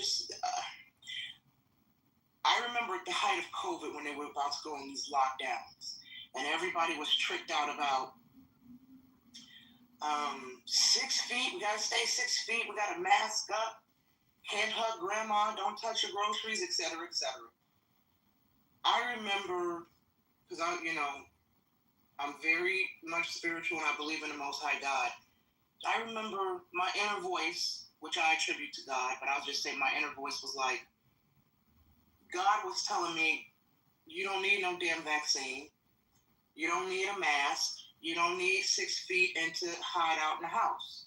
You have your natural immunity. I remember distinctly my inner voice saying, don't worry about this bullshit. When the government and Trump and Biden were saying, be scared of COVID and et cetera, et cetera. I remember my inner voice saying, don't be scared of this bullshit. You and your family will be okay. I remember that part distinctly. You and your family will be okay. And the next thing the voice said was, start collecting books and albums because they're going to be banning the books. What? You're not going to be getting books. There's going to be a time. Y'all remember that movie with the Book of Eli with Denzel Washington? Nobody's seen the Book of Eli. Yeah. Oh my God! It's like this post-apocalyptic world where books are banned. It's a really, really good book, and there's like only one Bible left on the earth. And Denzel is tasked with taking this Bible across the country to this ship that has collected all the remaining books on the earth. Okay? And everybody wants this Bible for various reasons, for the wrong reasons. And he risks his life to protect this damn Bible. And that was what the message was saying. The world is moving basically towards the Book of Eli. Collect books and collect albums. And at that time, I started doing that. Once a month, I started ordering an album from Amazon, and I started buying a whole bunch of books. Like books that I was interested in. I remember my friend and I, and it was curious about this, is not too long after this voice was telling me this, we started hearing the media, they were banning Dr. Seuss books. And my friend's an educator, I remember telling her, girl, did you hear they're banning certain Dr. Seuss books? And I remember certain titles. And I went on Amazon to buy the titles that they were banning. And I swear to you, on Amazon, these certain titles were like now $2,000, $3,000, $4,000 for these Dr. Seuss books. My friend who's an educator, I'll never forget this. She said she went into her garage. She said, Nye, I remember reading these books to my students years ago. She said, I think I have them packed away. And sure enough, she went to her garage. And not all there were certain books that they banned. She had them. I said, girl, these are collectibles now. Cherish them because you can't even buy them. You can't get them. They're banning them, right? And so I've been doing it since. When was COVID? Every month I get a book. Every month I get an album. And that part aside, what I was actually going to say, because you said something in your alien submission that got me to thinking about this film that came out in 2014. Have y'all seen the movie The Signal with Lawrence Fishburne, that alien movie, The Signal. No. If you come across The Signal, I'm not even going to spoil it. It is quite possibly one of the best alien films to come out in the last 20 years. All I'll say about it is it's about these college students who they go on a road trip because they track this signal. One of them is like this computer genius, right? And he tracks this signal that he gets like on his computer to a house. They don't know what this signal leads to. It's like from one computer talking to his computer. And so they decide to go track this signal because they don't know what it's saying. Is it a message? Who sent the signal? And that's all I'm going to say. That's all I'm going to say. Google it. I don't know where you can find it now. If it's on Netflix, if it's on Prime. But there's something you said in your submission that reminded me of The Signal. And y'all, if you like, it's not scary now. It's not like I mean, there's some gruesome scenes, but it's more like, oh, my phone is about to die. It's more like a psychological thriller involving aliens. It's on Amazon Video, Apple TV. Yeah, it's good, ladies. It's really, really good. And it's one of those films, it's got a really brilliant, twisty ending that'll leave you like, holy fuck. And I was thinking about that ending when you was talking about your alien abduction. I was like, this is The Signal Part 2. Girl, I'm telling you, that's how that shit happened. And when it first happened, I had more memory of it. Like, I could remember certain things, and now some of it I don't. But I clearly remember they did not, like, they were very careful. Everybody, I felt like I was, like, above them in some way. Like, I was, like, superior to them. They all treated me that way. And everybody in that room knew not to bother me. It's like I didn't see this happen, but it felt like somebody said, okay, y'all can go in the room, but don't fucking bother her. Just act normal, act like y'all having a dinner party. The bitch seems to like socializing in Manhattan, so make it look like that. It felt like a ballroom type situation. Like they set it up so I would be comfortable with it. It felt staged. Like they were trying to find stuff that I like, because I love the socializing. I love being the socialite. They tried to make it seem like that kind of room. Chandelier, all that. But the room was a fucking elevator. Like it was a big ass room that went up and down and people would get on and get off. And they didn't like want to startle me, and they didn't want to make me think that they were staring at me. I could tell that they were socializing, but also like trying to get glimpses of me. And for some reason, they felt like I was superior to them. I felt like I was a fucking queen visiting their home, like visiting their land. It was strange. That was strange. Well, it never happened again.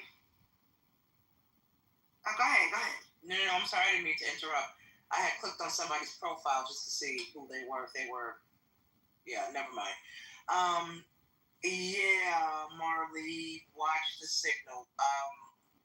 There's a moment, I'm not spoiling it, but yeah, I think you'll like it. I think you'll be like, holy fuck.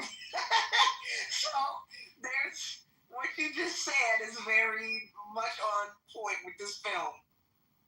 And, I think it's probably not too far off this film from what really happens when abductions happen. So for anybody in the room who's probably like, wait a minute, does this bitch believe in alien abductions? Yes, I do.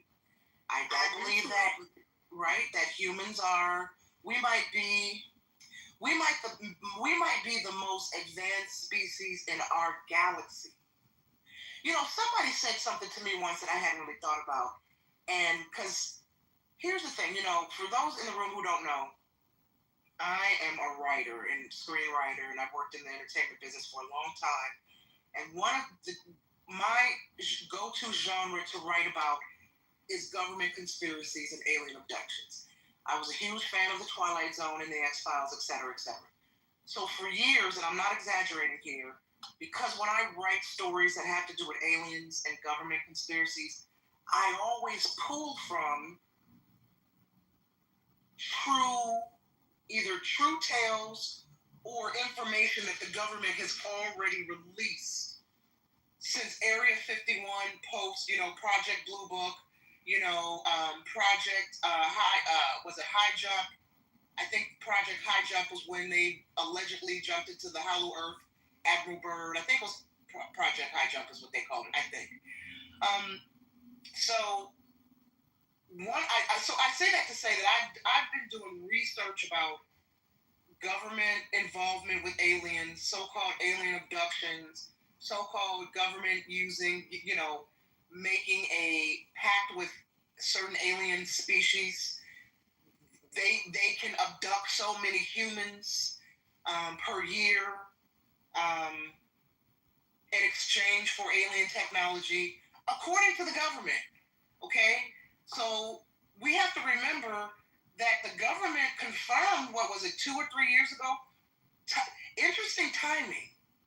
Y'all remember during COVID, where the government was like, yeah, aliens and UFOs are real, and nobody cared because everybody was distracted with COVID. Okay?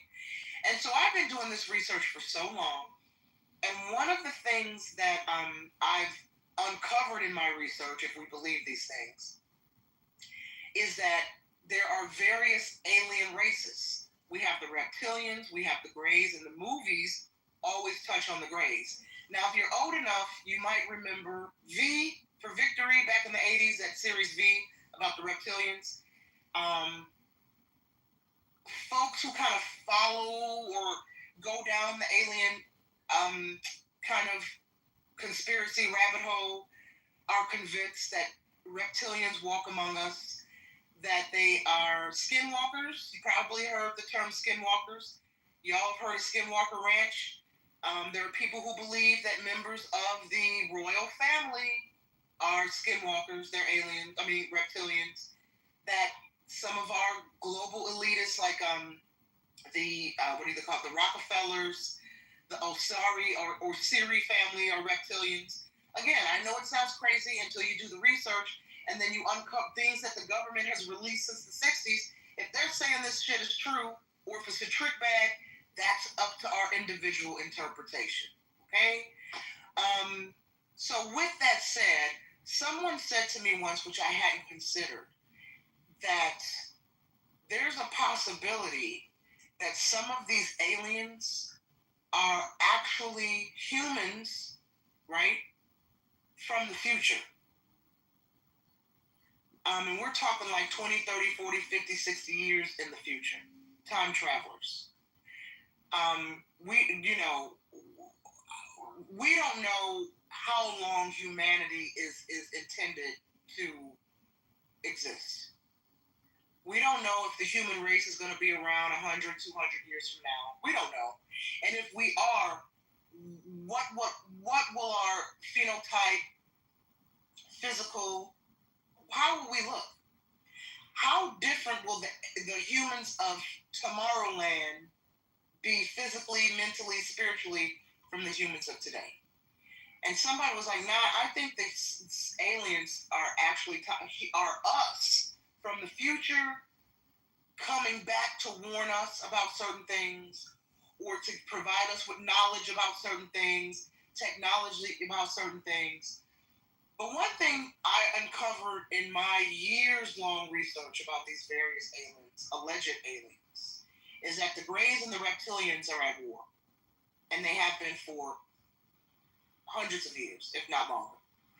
And that the Greys watch over humanity because if we fuck up, it fucks up not only our galaxy, but surrounding galaxies. That's why they make sure we don't use nuclear weapons. Okay, they intervene.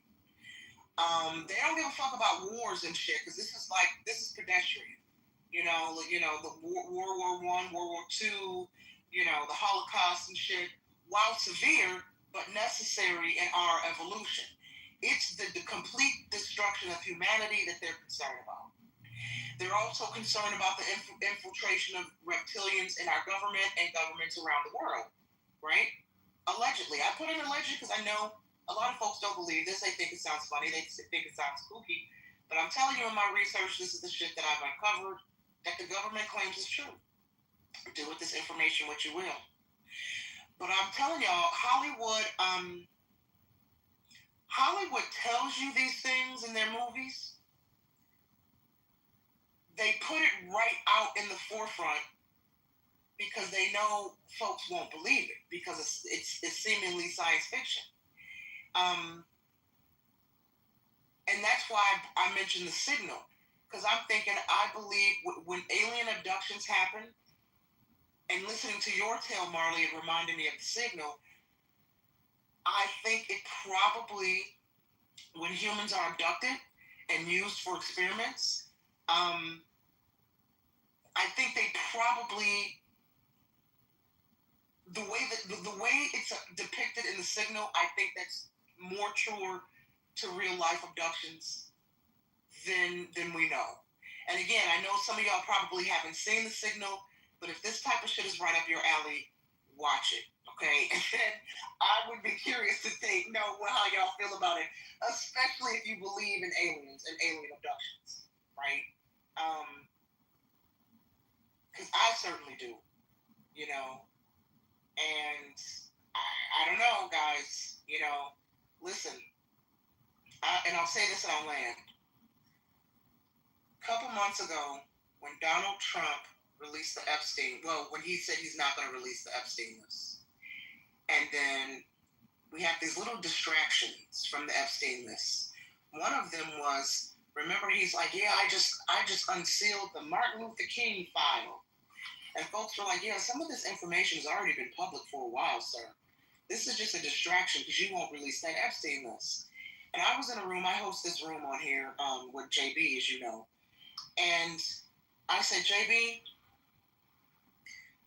he said, Nye, how many more distractions do you think are going to happen that we're going to see?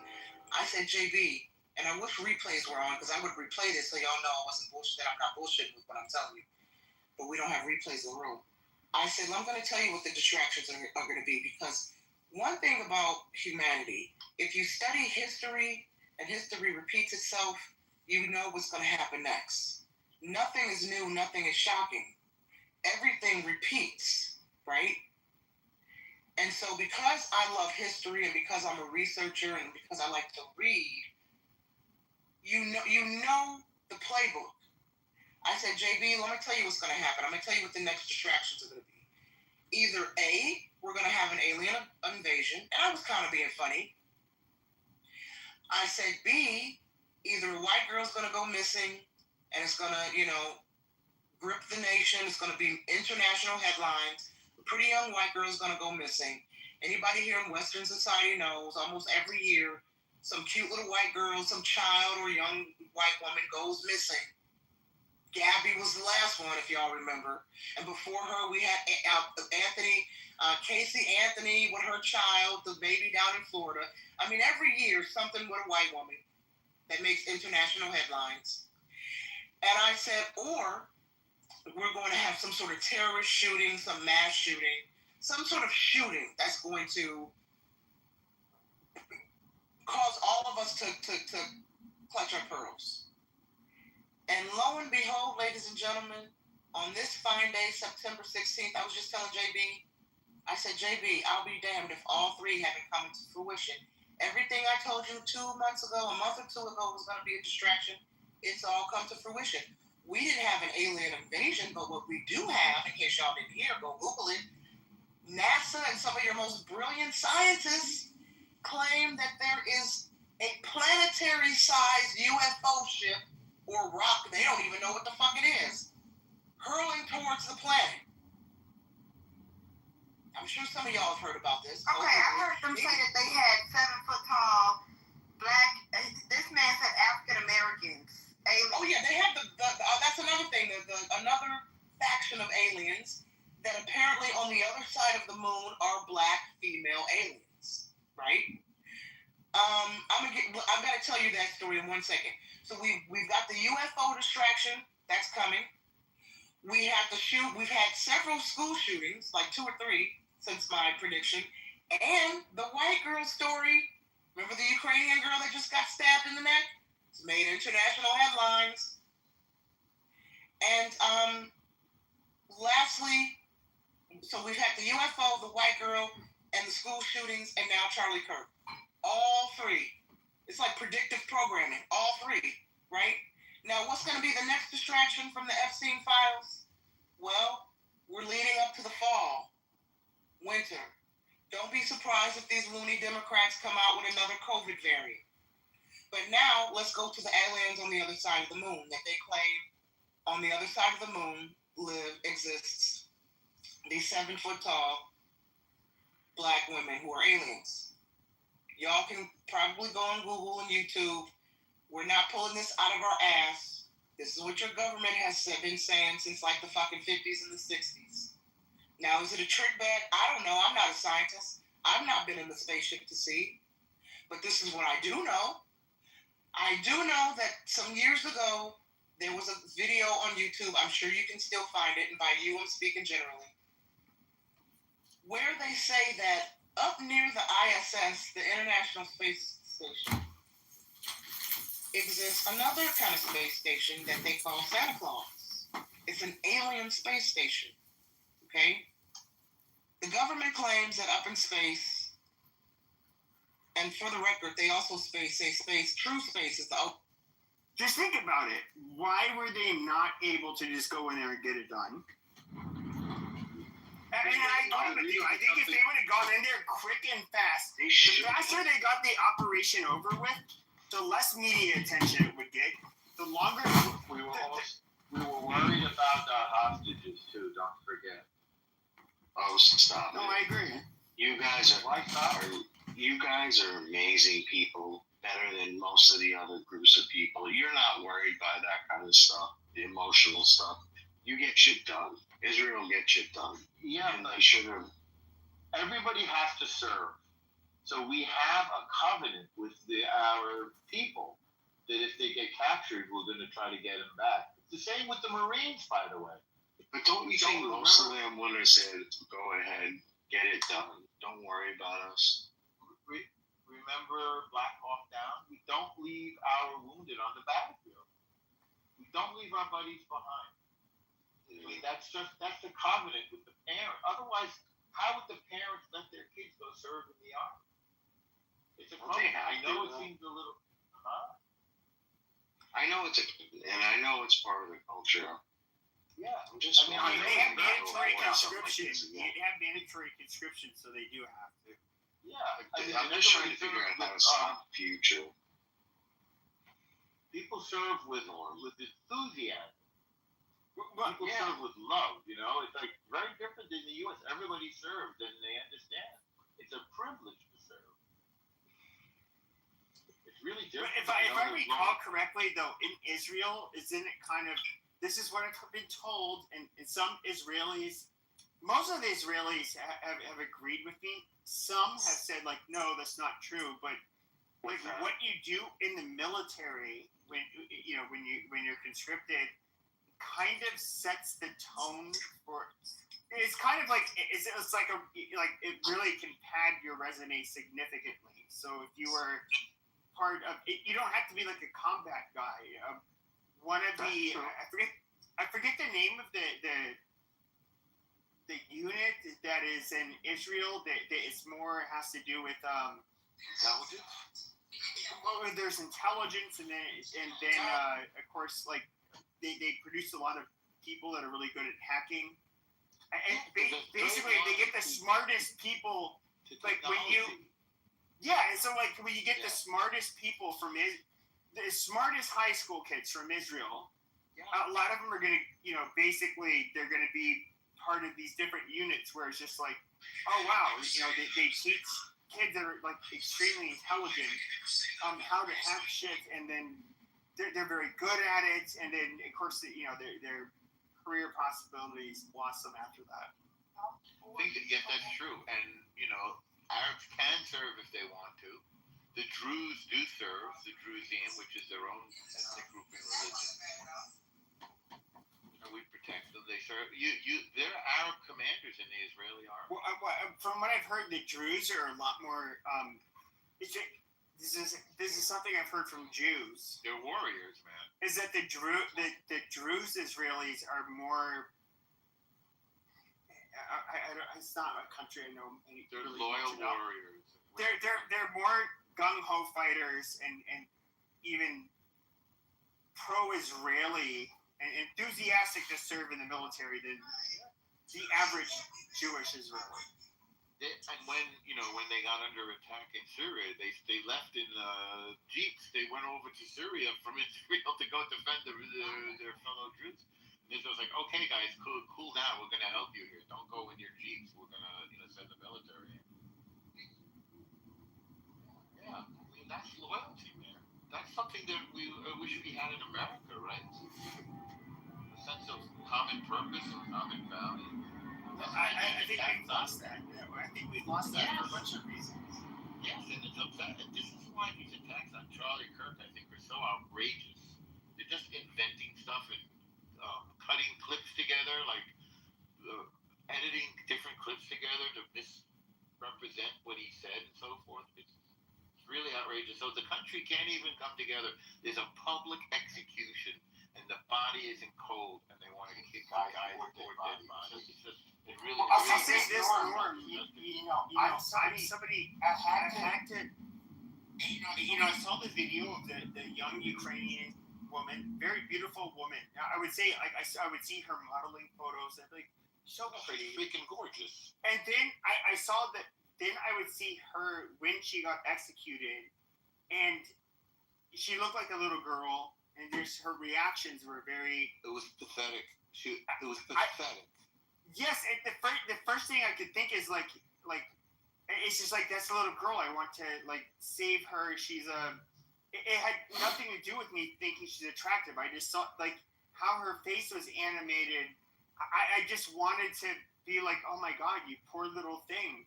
I wanted to protect her, and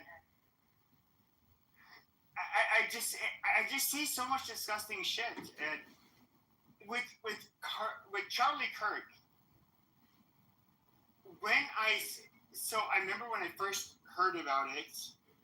I believe it was last Wednesday, and then I hear a bang, and I see his shoulder shoot back. Then I saw one video.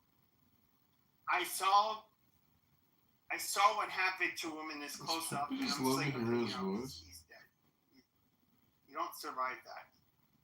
It's a frog man. And it's not that I was unwilling to be optimistic. I was just being realistic. You don't survive that. It's not possible. It's a frog monologue every night. It's not only was it so violent. I'm somebody who is on the right who would be critical of somebody like Charlie Kirk.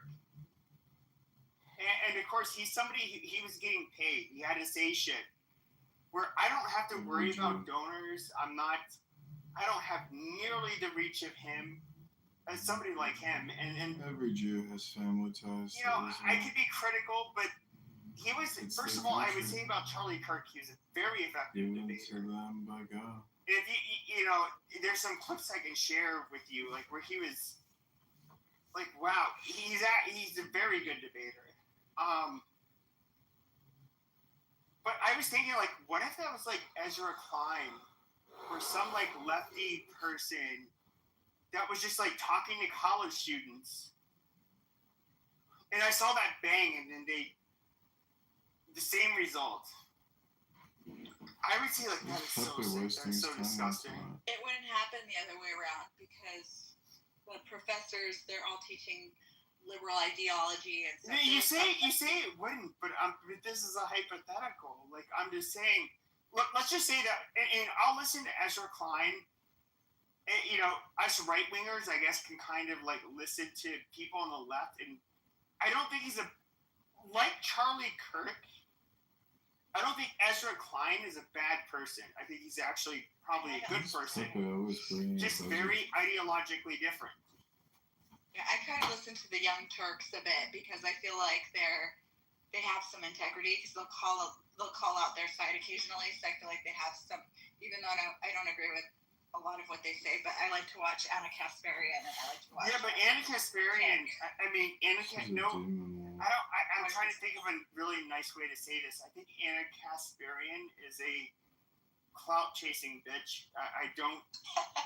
No, I think she's gonna lean more towards the MAGA crowd now that it's more profitable for her. Well, she said she didn't vote for Trump. She left the left, so she says she's modern now. She voted third party.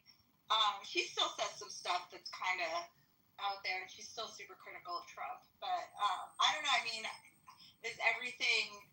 I feel like there's money to be made probably on both sides, and of course, yeah, right now MAGA more so because we're winning. But I don't know. I feel like is everyone just chasing a buck? Or I think she's doing okay already. So. Well, I think that's to some extent yes, but back to my point. If I was to see like a liberal influencer get shot in the neck like that, like if I saw right wingers mocking his death afterwards, I would kind of get into a primitive area where it'd be like, you're a piece of shit. I would start targeting them, and I would start, on a personal level, fucking with them, because I would think you're such an abhorrent piece of shit that you think that is okay. Like, why is that okay? And I would start. I would literally start using pain points. Commenting on things that I know that would trigger them, and if there's a right winger honestly, if there's a right winger bragging about it, and lives in my area, I'd be like, okay, tough guy, do you want to show me your car? Let's meet up. I personally think I just think it's so disgusting and pathetic, and I think it was like a Utah poll that showed. I think it was done like a couple days ago. Where it showed that the percentage of people in America that use violence to solve disputes, and overwhelmingly, much higher percentage of them they're liberals, they're Democrats, they're leftists, they're white. A lot of them are. It's unfortunate too because This isn't a racial issue. They have more opportunity than most people, and they're white men, like the highest possibility, infinite opportunity. It's mostly women. No. I have to push back. When it comes to the people that were like celebrating Charlie Kirk's death, the one thing that really stood out is that it was mostly women. And yes, the majority of them were white. Like, it's just something I absolutely noticed. I saw a young man singing, he got shot in the neck, and, like, over and over again. I don't know if it's mostly women, maybe so, because of the feminist movement and everything, but I think it's just people who are just so far but you know what I've noticed more among people I actually do know or am associated with through friends of friends on social media, it's not so much that people are celebrating it. What I see a lot of is I don't condone his death and it's gross if you celebrate it, but and then there's this but, and it's like there's no need for a but. You know what, just be quiet and just let people mourn and have that respect. But no, they have to take them down a peg, or they have to say it was justified. Like I keep seeing, you reap what you sow, and I'm thinking, this man never did a violent thing. How is he reaping what he's sowing? Like, it's just. Well, I have to say this: if somebody, believe it or not, Savannah, I'm gonna say something about Greg Gutfeld, who I hate. Well, I don't hate him, but I think he's a fucking faggot. Like I do not like him. I kind of agree with that. But he made a comment that was actually true and correct. Right? You will never see this shit on the right. Not because it doesn't exist. Oh, it definitely exists. Somebody gets killed and their death is celebrated. That definitely exists. We have a whole bunch of, like, not a majority, not even close to a majority, but a good 15% who are out there completely crazy. But you'll never see that on the right. But on the left, because the mainstream Democrat narrative requires participants, or you could call them acolytes, requires them to accept so much other things that don't have anything to do with reality, right? Like that a boy can have a baby. Yeah, I hate to even get into this because it's so stupid. I don't even want to put it on my name, but just a whole bunch of stupid things that don't make any sense to anyone who has a brain. That when somebody gets shot in front of their kids and in front of a whole bunch of other students, like this isn't as big of a deal to those people on the left as it is. Let's say that someone on the right gets shot in the neck, right? Like somebody who is right wing shoots a leftist in the neck. You know, it's not quite as big of a deal when you can believe that men are women and boys are girls, and that all these different things, like blacks are somehow subjugated in this country. They're not. They're pushed up. They're put on a pedestal. If you can believe that that's true, this isn't such a big deal to you. And there's a whole lot of people in this country that are celebrating the fact that Charlie Kirk, who this guy, as to whether this was conservatives. Pepe will tell you he knows a lot of the crazy people on the right. I try not to involve myself with them, but he's right. as to whether This is not a person, Charlie Kirk, who is far right. This is a person who is mainstream American conservative / semi-right wing. Right? That is who Charlie Kirk is. And the way that people talk about him on the left is disgusting. I want to say, personally, I think they should be eliminated. But when I say that... Fuck you! He's dead. He got shot in the neck. Cry me a river, bitches. Well... Cry me a fucking river. Blood. Cry me... Oh. When he said... Black people... When he was talking... If you want to continue... Doctor, why did you say monkey? Why did you say monkey? Because Rickson is a monkey. Yeah. Fuck Charlie, come on. The fucking neck. No, talking he the side of his neck. He By generally talking the side of his is neck, a he got monkey. shot. He is a general... You fuck... He's a generalized monkey who does... It's just outrageous. You're what we're talking about here. You're what we've been talking about. Fuck you. I said what I said, you salty... Cry me a river. You salty cracker. Thanks for being an example. We will make sure that we test if tools are used by people who walk on two legs. We will make sure to put you in the conversation, right? So you bipedal fucking monkey. Dude, you know what? He did us a favor because he just was a great example of exactly what we're talking about the crazies and the animals. The dumbass comments that are coming out. You know, like I actually did cry. I cried on and off for 2 days because he did do a lot. I mean, it's just amazing how he's reduced to these sound bites, taken out of context, totally making him out to be someone he wasn't. And I would watch him, and I had no idea I cared about him so much. And then he died, and now I realize, dude, I love the guy. He was a great example, a great Christian, and he was peaceful. And all he did is he asked people to talk things out, and because he said when we stop talking, that's when violence happens. And then he was taken. His life was taken for that. And then I also think another thing he said was the problem with like poverty and crime is a lot of times there's no father in the household. And what did they do? They stole him from his 3-year-old daughter and his 1-year-old son. And that makes me sick. It makes me sick. It makes me sad because he preached about being a father and he totally intended to be that. So you know what, that guy makes perfect sense. He's the problem. Okay, wait. He's the problem. Who's the they? Who's the they stole him?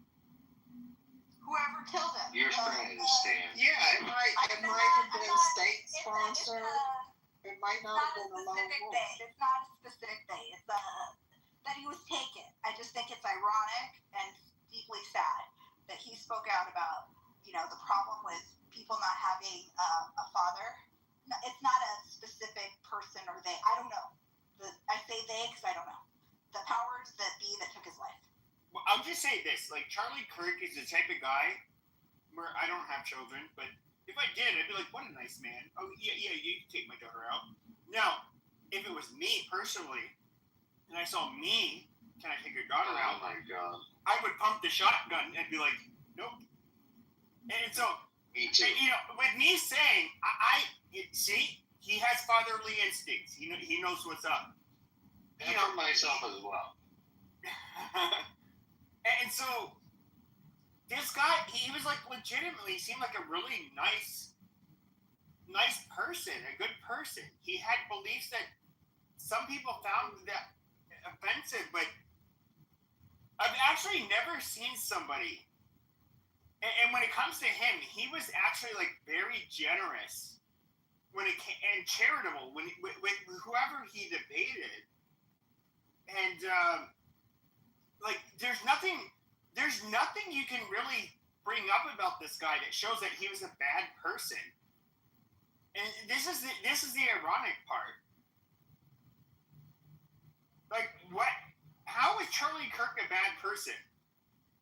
Why did he deserve his fate? The person who came in was political. They risked everything. Well, they don't have like a verifiable identification, but these are federally enhanced charges that he was getting ready to have. Suzanne, I'm glad you said you cried because I cried too. I only seen him one time on a temp assignment. It was brief, but he stood there like I'm the shit. So I was like, I felt weird because I knew he had to give authorization for my time card to be signed, and I was like, he's a kid. Like that. I was like, oh my God, I've got to either own my own business or get a career, like that, because when you see them that young, you're like, wow. But he was definitely poised to do great things. But yeah, I cried. It blew me to my knees. I actually cried one time with crocodile tears. And it's like the older I get, the less I show emotions. But yeah, I did cry at least once for him. But I'm happy because he knew the risk. And he knew who his God is. Yeah, I think what else gives me comfort is that his voice is now amplified. I mean, it's created movement like no other. And then you often see, you guys mentioned gut bill earlier, but I feel like he said it, but I've been seeing it on the news all over. You see prayer vigils everywhere. There's all these prayer vigils. It's millions of people. And I just think that's so incredible. And for those of you that believe in Jesus Christ, I was talking to a friend about this loss of Charlie Kirk because it just seems to be hitting so many of us so deeply who really knew and cared about his message. And she said, you know what? It's when we're all the body of Christ. We're all followers of Christ. We're all brothers and sisters in Christ. We're one body of Christ. He tells us we are his body. And so when we lose a member of our body, it hurts.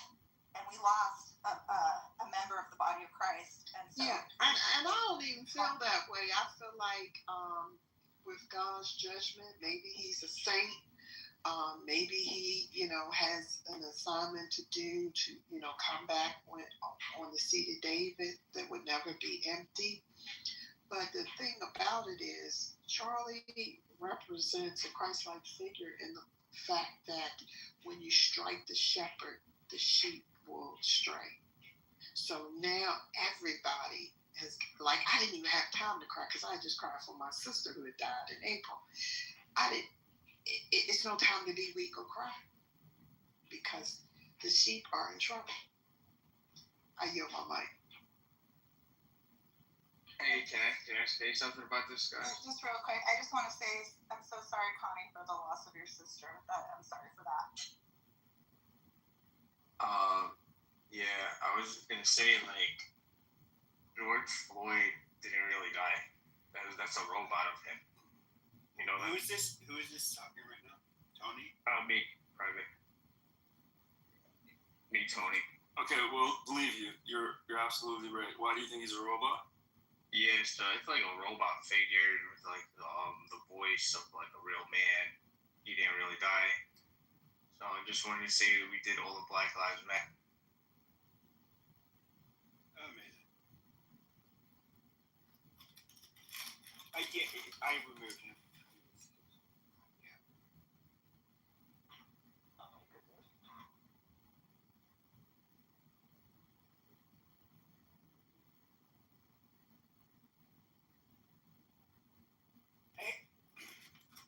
I look at this is a really weird part for me is I see somebody who has like traditional values, like people who say like even the guy who killed them, I think he might have some mental health issues. Honestly, how do you? He took the ACT score, the ACT test. His scores, he's within the one like top, literally within the top 1% of the people who took the test. Very like intelligent individual. He thought this through very well. And he's somebody who had a full ride scholarship, dropped out of school, and then all of a sudden he's like I don't know, what is he doing? And I will say this, as somebody who, when it comes to somebody who ends up experiencing like their first symptoms of a serious mental illness, it's very possible that that he's crazy as fuck, but yet like still high IQ. Yeah, it's not 100%. Yeah, you know, I was looking at his the video of his I believe it was his arraignment where he was wearing a he didn't have a normal inmate attire on. He had something, you know, the Velcro suit, whatever the fuck you call it, where you can't like hang yourself. So he's obviously on suicide watch. And you know, I'm gonna dare say it. Wait, Patrick, I actually had like a lot of pity for this individual. Like I felt like question. Who are you talking about? Who was on suicide watch? the guy who shot Charlie Kirk. Tyler Robinson. Sorry, thank you. What's crazy is he has the same name as my university roommate. And, yeah, they have the same name. I mean, the pretty common name or thing throughout the U.S.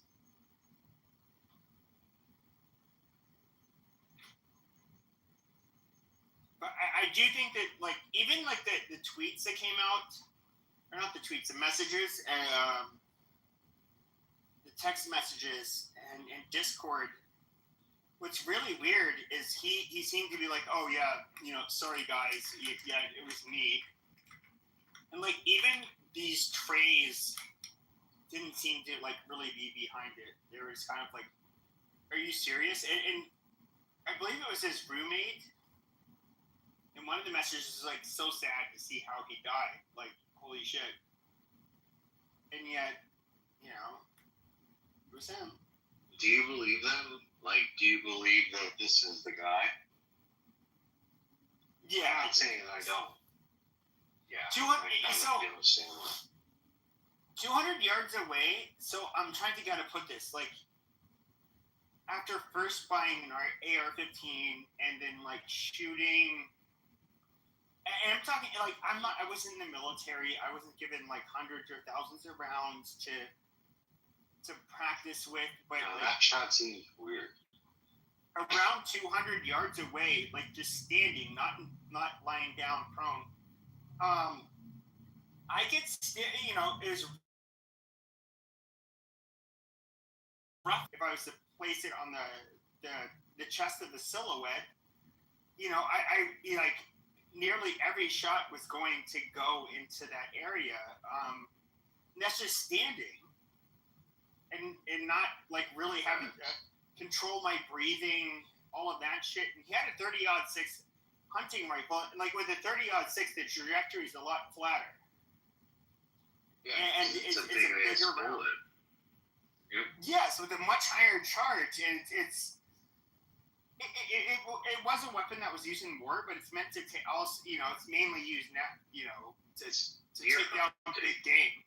Yeah. Exactly. But it's still an amazing shot. Like, not like I'm not used to that, right? I'm used to shooting off 22s for fun and 9mm for fun, upstate New York, as far as target shooting. It's a pretty amazing shot to shoot off a round of that caliber, like accurately with basically a scope that could have been banged around all over the place. Like it's not an easy shot. I don't know if you ever. I'm saying with iron shot. With iron sights, never. No, I can never. No, but I'm do saying that. like when my first AR-15 with iron sights, it's a Bushmaster XM. I believe it's called an XM-15. It's impossible for me. I don't know how good but you I'm are. saying like with iron sights at 200 yards, I could stand there, and I was not trying hard, and I could make these shots. Of course, it's different. Like when I'm trying to. Right, like after how many practice shots could you make these shots?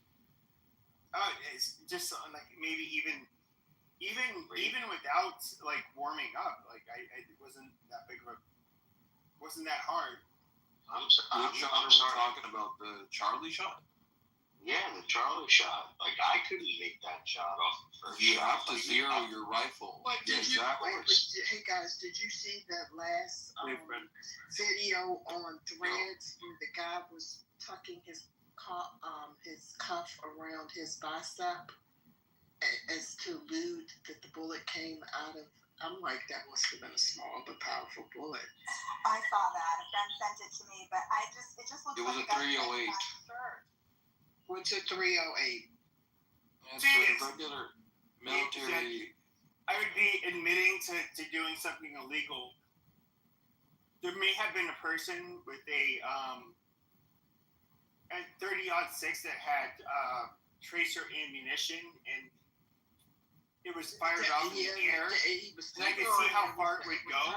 He was signaling it was time, that's for sure. But I would say this: a 30-06, it's even from an archaic rifle.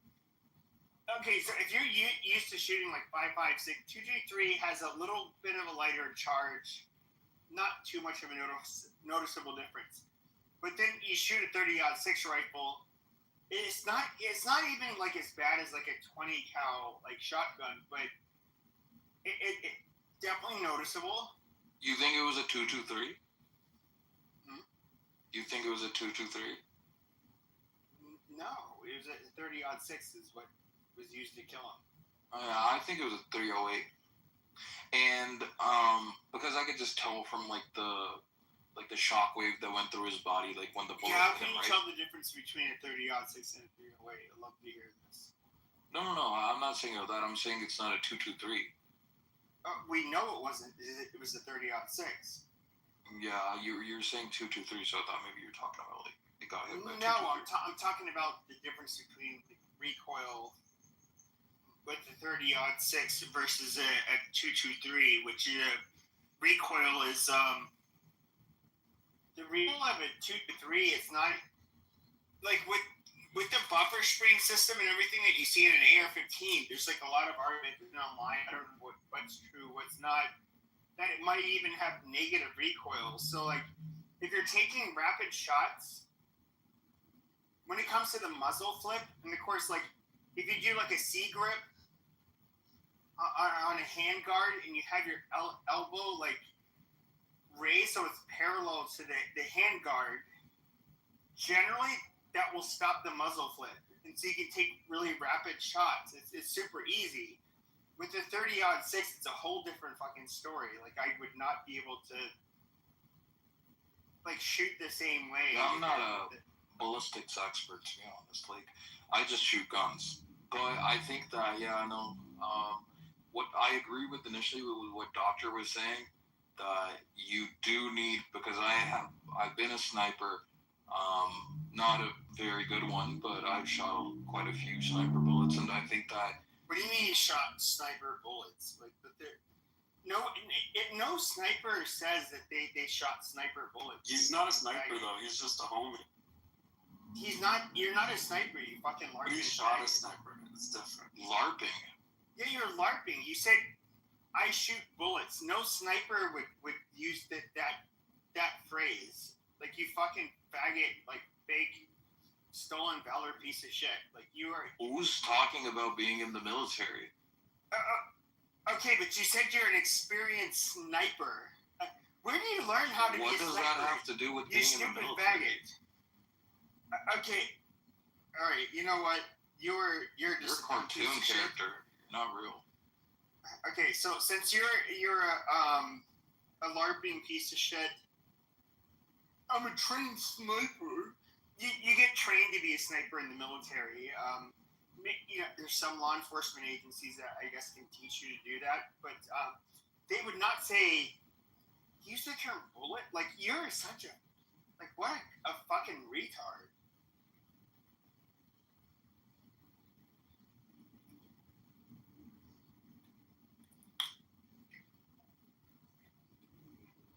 It's one of the problems with online people is that, like, you got, like, so many people embellish, like, what they did. Like, I've never bragged about having money or being successful because, you know, I'm not really.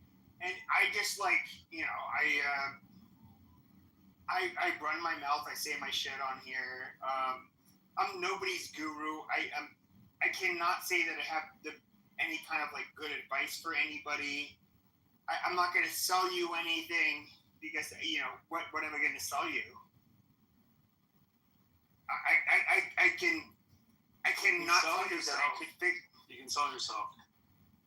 Yeah, I cannot, like, fix your life problems and make your life better. If you just buy my course, you know, no, I can't say I can do anything like that. So, but then you have the occasional weird faggots like this guy who's just like, oh, I was a sniper. No, he wasn't. He's a fucking retard.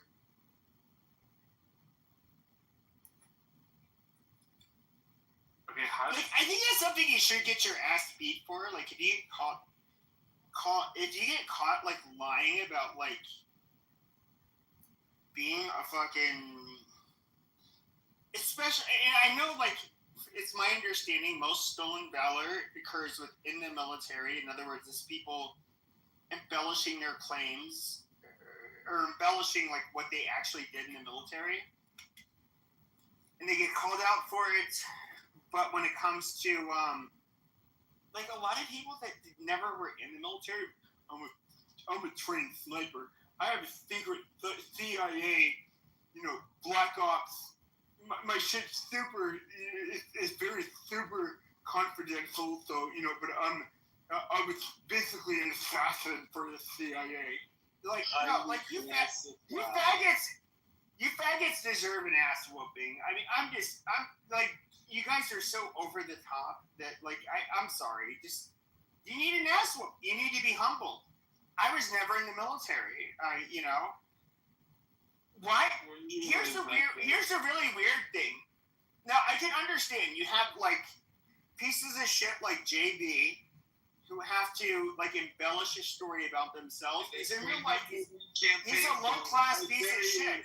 My number one. Hold on. So you have people that, like, in real life are, like, total pieces of fucking shit. They're human excrement that it doesn't matter your race, it doesn't matter your religion. It's just like, it was JB, look at his record, look at how he behaves. He'd be like, no, my daughter.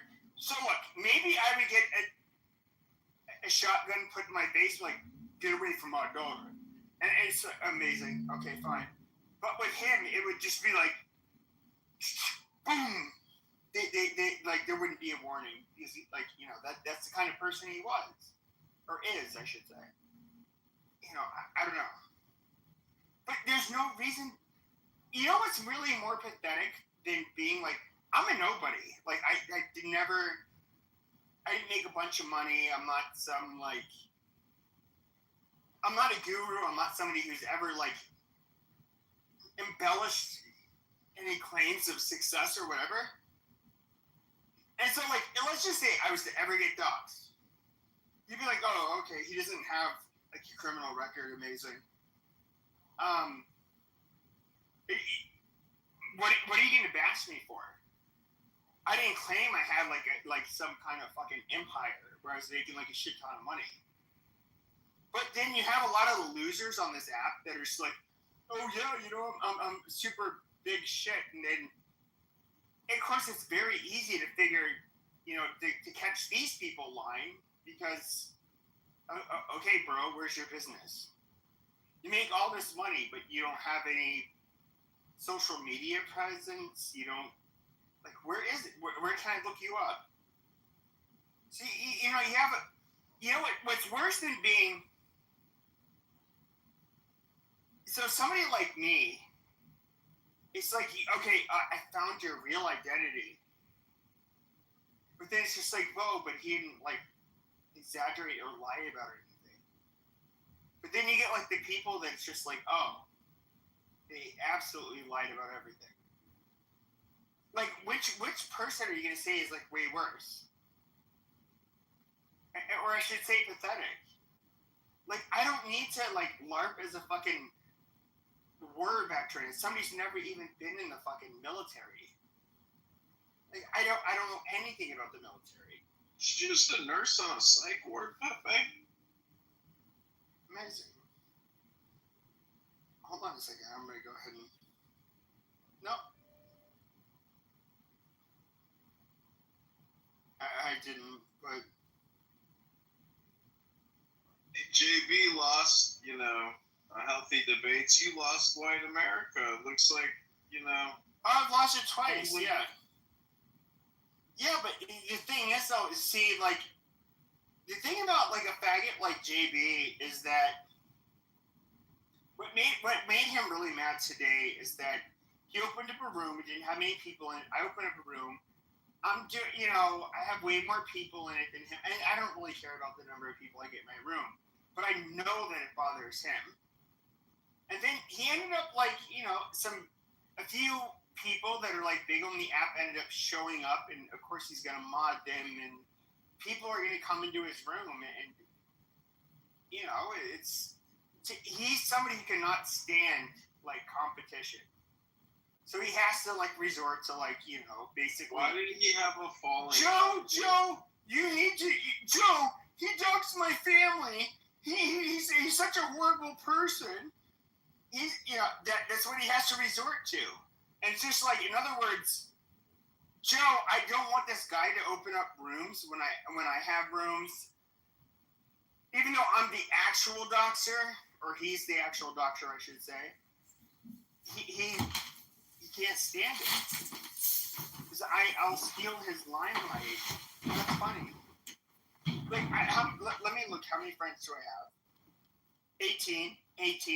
How many? Do I have a house? Nope, no house. Like, we're just different. We're far different. Now, what I could do, if I wanted to mod people, I would say, like, Connie, you're like my sister from another mister. You're the most beautiful woman, you know, I've ever talked to. Like Connie, I would really love to hear your contribution. Go ahead, Connie, I'd love to hear what you have to say. Go ahead, Connie. All right, I guess Connie's not there. You know, Beaver, you're like my brother from another mother. Go ahead. You know, by the way, guys, he's one of the smartest guys on this app I've ever met. You know, Beaver, go ahead. Introduce yourself, Beaver. I thank you so much for coming on my stage. But you know what? Whoa. Hold on. I'm trying to talk to Beaver. This is really good. I'm fucking talking here. I'm sorry. No, but I'm surprised he got as far as he got because people had caught him in fraud and other improprieties. I'm brand new to this app, and I feel like I just got a crash course on how it works.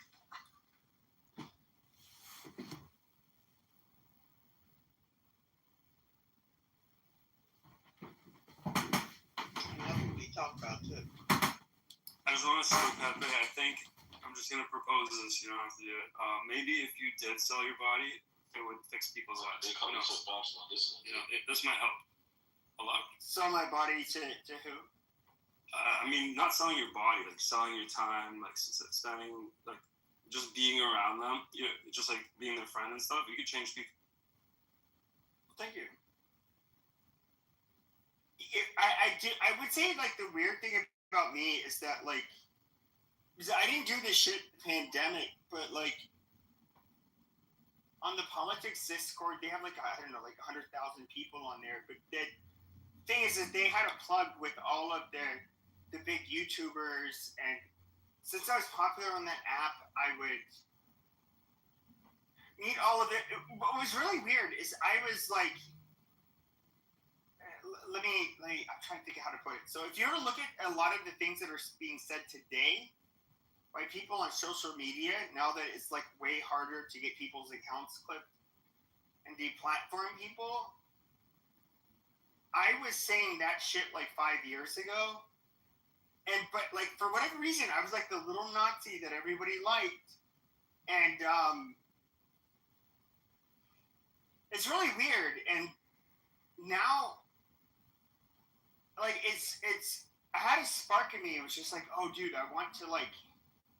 It'd be so cool to be like, I don't know, have like a podcast or some shit. But like looking back, over, especially a few years ago, I was like, dude, you're not advertiser friendly. Nobody would touch you with like a 10-foot pole.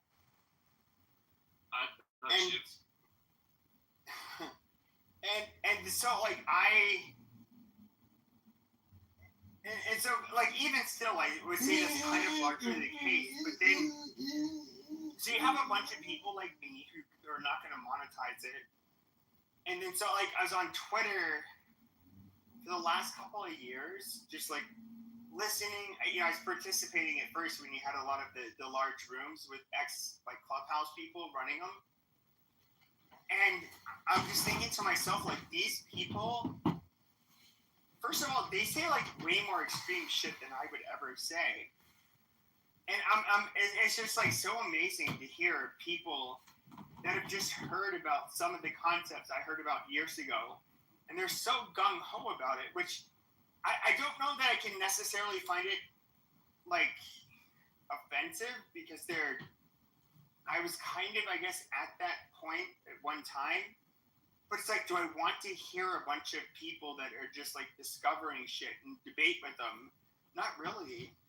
And I'll say this also, like, I'm somebody who reveled in the chaos. I thought it was fun. Like, literally, my highlights on here were not making my rooms, but being put on the hot seat when I was like, what do they call it? Like headlining? Where, I'm talking like 4 years ago, like people would bring me in the room, try to make me the content, and then I would be questioned by these people, and then, there's like, up to 1,000 people in the fucking rooms at a time. And what was funny is like, to me, it was like a fight, but at the same time, it was, I don't know.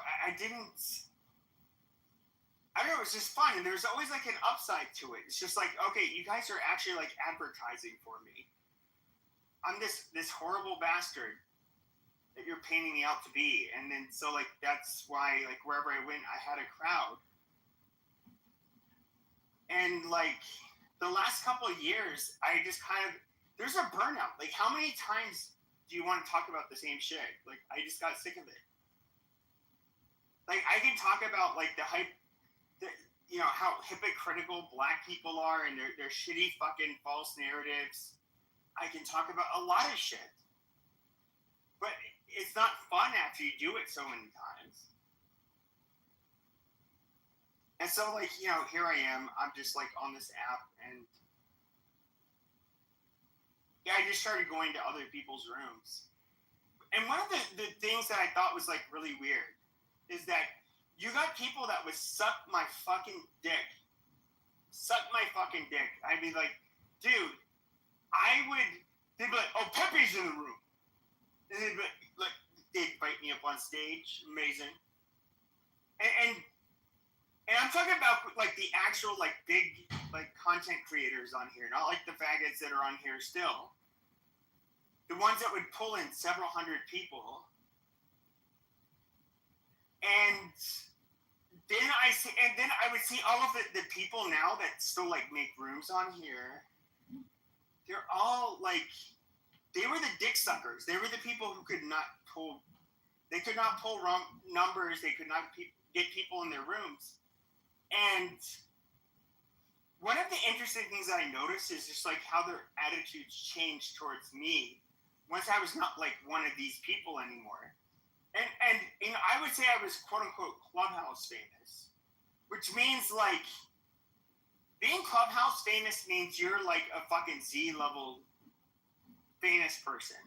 A D-list celebrity like fucking Amber Rose, who would come to my rooms, would bring in way like more numbers than I could. Like I'm still at the end of the fucking day, nobody.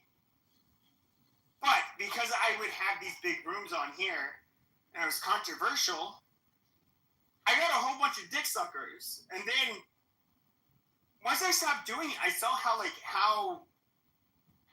just kind of like enlightened me when it comes to human nature, just like how fake so many of you like non-content creating people are. You just run your little faggot mouths and you'll kiss ass, but like you don't mean anything you say. Like you guys are not much better than the actual fucking clout chasers.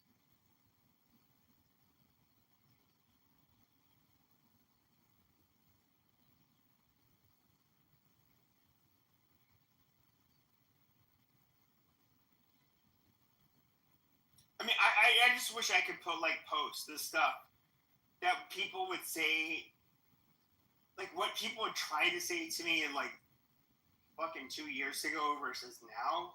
It's pathetic. So many of you showed your ass. Like you guys are you're trying to win a popularity contest on a dying app. The only reason I'm on here is because I know the people on here. And I'm bored, and like I don't have a future in like this social media bullshit.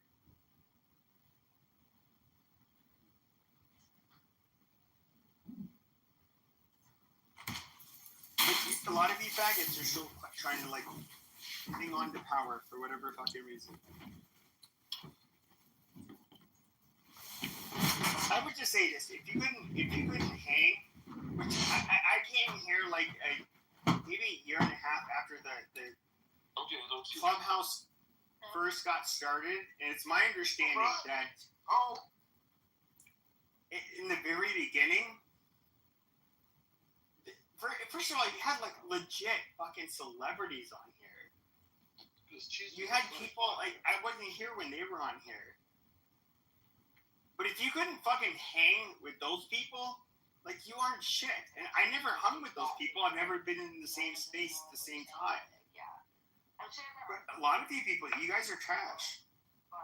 Absolute trash. Total loser. You know, someone just invited me to another chat room, and I was ignoring it, but I was just listening to you, and then you kind of were saying how all these people are trash. So I thought I would just go check out the other room I'm invited to, and no one else was in there. I only checked it for like 3 seconds, and they literally have your chat room recorded in the other room. Jada Jones wants to talk. Pepe that's total loser, pathetic, has no life. In that room, that's all it's just you talking. That's it. Okay, so let me. Holy shit! So I'll tell you what. Go on Twitter. Go on YouTube and look up John Kitover. His name is JonKittover. You went a little fast before I even was at YouTube. Hold on, let me get to YouTube and then tell me. Hold on, I'm getting there. Okay, go ahead. So JOHN KITTOVER, I believe that's his name. All right. And if you can select the options, go to live for which videos you're gonna look at. Okay. Live Democrat Steve Appel skeletons in my closet. He's basically filming like every fucking room on Clubhouse that he can. So he literally has like 50 phones. In his room is this guy from. Oh wow, yeah, I see that. So this guy has been doing this. He streams everybody's rooms. That's what he does. And he made, he's somebody who would like use my PTR, make rooms, copy my houses. He does this to a lot of people. Yeah, that's so sad. That's pathetic. But I mean, I don't dislike him. He's just who he is. Like, I don't know how to. But he's not even. He's like just recording other people's content and then putting it out as his own. And he calls us retards. And Pepe, you don't read books. You're a retarded, stupid piece of shit. He calls us. Sometimes, not always. He'll. I actually think he's funniest when he ends up like trying to lay into me and telling me like what a very stupid, horrible piece of shit I actually, that's when he's his funniest. But, it's true. It's all true. Yeah, I don't know. This is Edmund. This is what Edmund's known for doing this all over the app. Anyway, yeah, I thought I'd let you know that's what I got invited to this other room. It's just your room being recorded. Mm-hmm. Oh, it's not just mine. He's recording other rooms, I can promise you. No, but I mean, within this app, that's what that one room is. But he's inviting people I don't know if he's inviting other people from this room, but yeah, anyway. And then it's just listening to your voice. I mean, it's like this stupid shit. So they made a big change to the app like a couple of years ago where they wanted to make it less friendly to like podcaster people or influencers.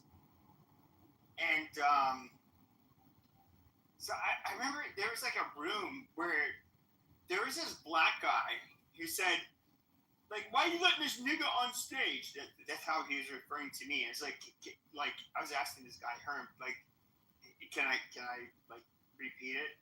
And I was like, why are you hating on everybody? This is like he called me that word, and then I just basically said, why are you hating on me? But like calling myself the word, and then there's like 2 or 3 fucking responses at the same time. Like they both had like a couple hundred people in them, and it's just like I thought that shit was funny. It's just like how are you outraged? But it's such like selective and petty outrage. But I'm not gonna lie, I thought the chaos and the drama was funny. Yeah, it is funny. I actually, you know how you said you don't have anything to contribute? Well, you made me laugh a couple of times. You could probably possibly be a comedian. Well, that's kind of like what I do the most is just like it's like the comedic bullshit, but like to me, that's I don't know, like I don't see how you can monetize that. And like with me, it's just like there's like probably 10,000 times on this app where I said that the naughty hard R, i.e. nigger, and they're just gonna be like, oh my god, he said that. Like you just need to make him face the wall, shoot him. I'm just like that horrible person. So if someone is civilly committed, typically we hold for 72 hours, but people are getting out within 24 hours, the majority of them. So what we want to do is let law enforcement come in and take them out. They're a danger to themselves or others. Well, because without being adjudicated. So because they're my first boxing coach is still a stand-up comedian. I don't know, you have to like I know it's like it's like a really hard grind to go through, and then, but it requires like a lot of like creative storytelling. Whereas like I'm just like a shit talker. Well, it kind of starts off like when I was like a hole in the wall comedy show. Like you want to make sure everybody is like wasted, right? You want to do like 2 minutes, like a hole in the wall. You can start off like with improv or like a local comedy, place or something like that. Just get on stage at like a hole in the wall bar or something. But it's like dry bar, right? You want to do dry bar too, because dry bar is more like you got to be funny without using a whole lot of profanity. Like so, dry bar comedy, is kind of like you got to be really clever with your punchline. Just have somewhere just do like 2 minutes is a long 2 or 3 minutes is a long time to be on stage, bro. So yeah, man, just try it, bro. Give it a shot. I think you might have, you might find some traction and just get your feet wet. I appreciate it.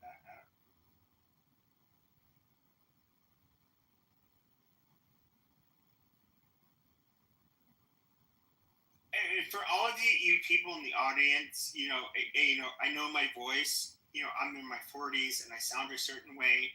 People like to say I sound like Kermit the Frog. They'd like to say I sound like a lot of stuff. My voice is different. Okay, I get it. Okay, God blessed me with these genes, and so you recognize my voice. So just follow me back. Okay, I see all of you faggots in the goo. And there's 2 people on stage I haven't followed. Guys, just follow me back. There's no reason not to follow me back. Just saying. I'm not, and my voice. I'm not saying it's the sexiest voice. But,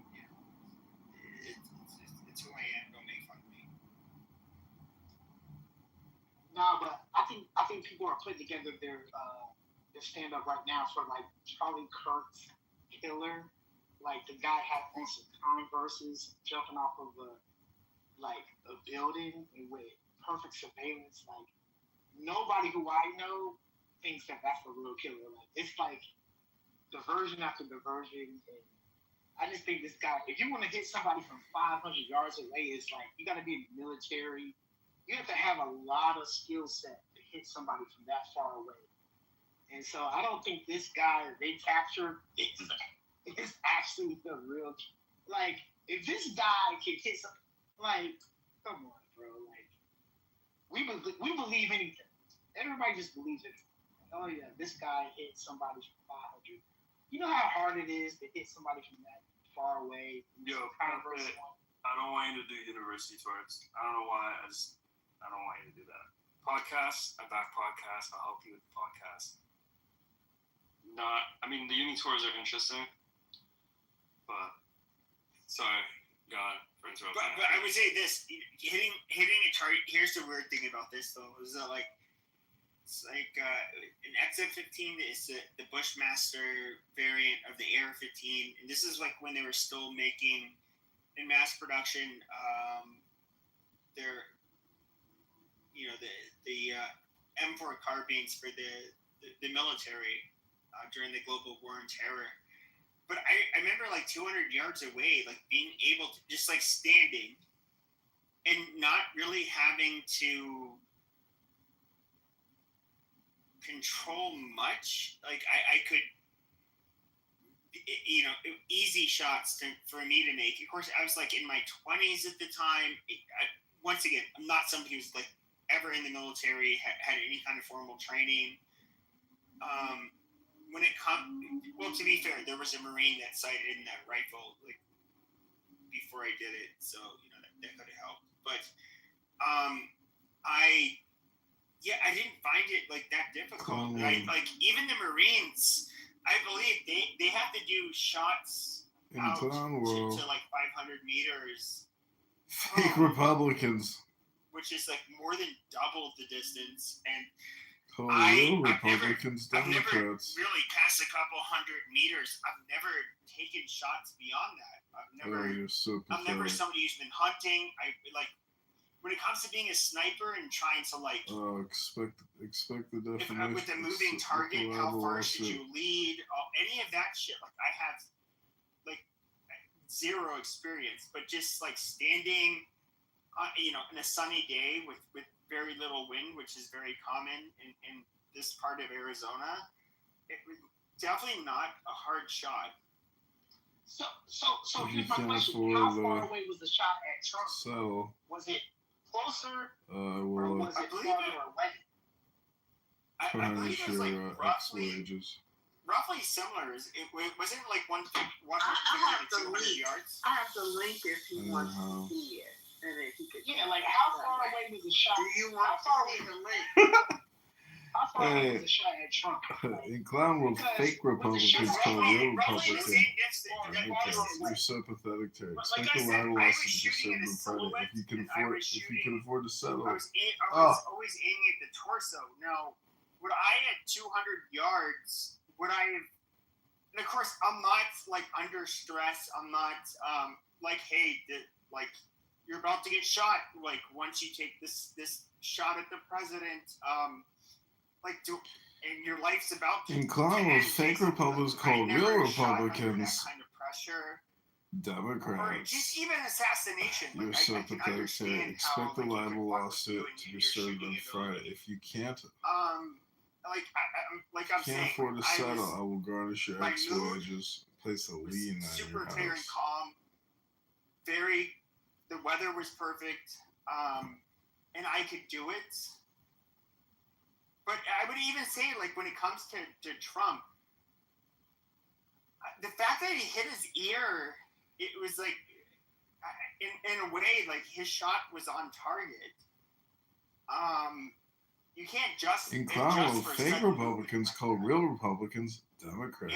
You're so pathetic, Terry. Expect the libel lawsuit to be served on Friday. If you can't afford to settle, I was shooting at the torso of a silhouette. I was not taking headshots at 200 yards, which is like exactly quite a bit different. Exactly. So that's what I'm saying is like to hit his ear without it being blown off his face is a miracle, or it was fake. So there's two different scenarios. Either it was an absolute miracle that his ear wasn't blown off of his face, or it didn't happen. So because we're talking about he was not. Yeah, but the Butler, Pennsylvania shooter was using a 5.56, which is a varmint round. It's literally meant to kill like very, very small game. In clown world, fake Republicans call real Republicans Democrats. You're so pathetic, Terry. Expect the libel lawsuit to be served on Friday. Can't afford to settle, will garnish your ex wages. Most AR-15s that are chambered in 5.56, they will shoot a 223 cartridge. The reason why they went with that round over the 308 is because they could end up carrying a whole lot more ammunition. And what the studies were showing at the time was that they basically what would dictate that you could win a firefight was the volume of fire. And so they ended up going with that round. But a 30-06 is something that can take out like a very large animal. It's a whole different fucking. That caliber is so different. The deer rifle. Yeah, basically, if he got shot with a 223, it doesn't. It is kind of catastrophic when it comes to like if you get shot with one because it has a high velocity, yet it's a round that's not that big. But if you get hit with it, it tumbles and it causes a lot of carnage that way. As opposed to like a 308 or 30-06, which is likely to leave like a clean hole through you. But I'm saying we can agree that Trump's ear should be at least missing. Like, if his ear was missing. No, I'm just saying. It just barely buzzed it. Yeah, but that's a miracle. Yeah, exactly. Okay. It's a miracle that he turned at the last second to point at something and didn't get the bullet that went through his leg. And that's my point, is that like that shooter in Butler was he was on target Republicans, Democrats, when he shot at President Trump. To be served on Friday. If he didn't turn his head at the last second, like he would have been fucked. Yeah, if he wasn't boasting and bragging at that exact moment, he'd be dead right now. Wait, they clip your other account, Pepe? I got clipped like 3 times today. Oh, the Carlito one. Yeah, he just keeps coming back. Oh. Somebody in the comments said, y'all be easy and remember them feds watching. Of course they are. If you're gonna say, if you're stupid enough to say like anything online that like you want to like target a group of individuals, or you're even like part of a group whose like explicit goal is to, I don't know, commit terrorism, the feds are gonna like totally be all over your ass. Wait, can I call Vincent out for being a fucking retard? Vincent, the 5.56 is a NATO round. The 2.23 is a standard round. They are interchangeable in an AR platform. You can put the 2.23 in a 5.56, but you cannot put a 5.56 in a 2.23. Will not feed, it'll get jammed. So you're largely correct. I have both. Still salty, but getting made fun. The average, almost all AR-15s from the last like 20, 30 years can shoot a 2.23.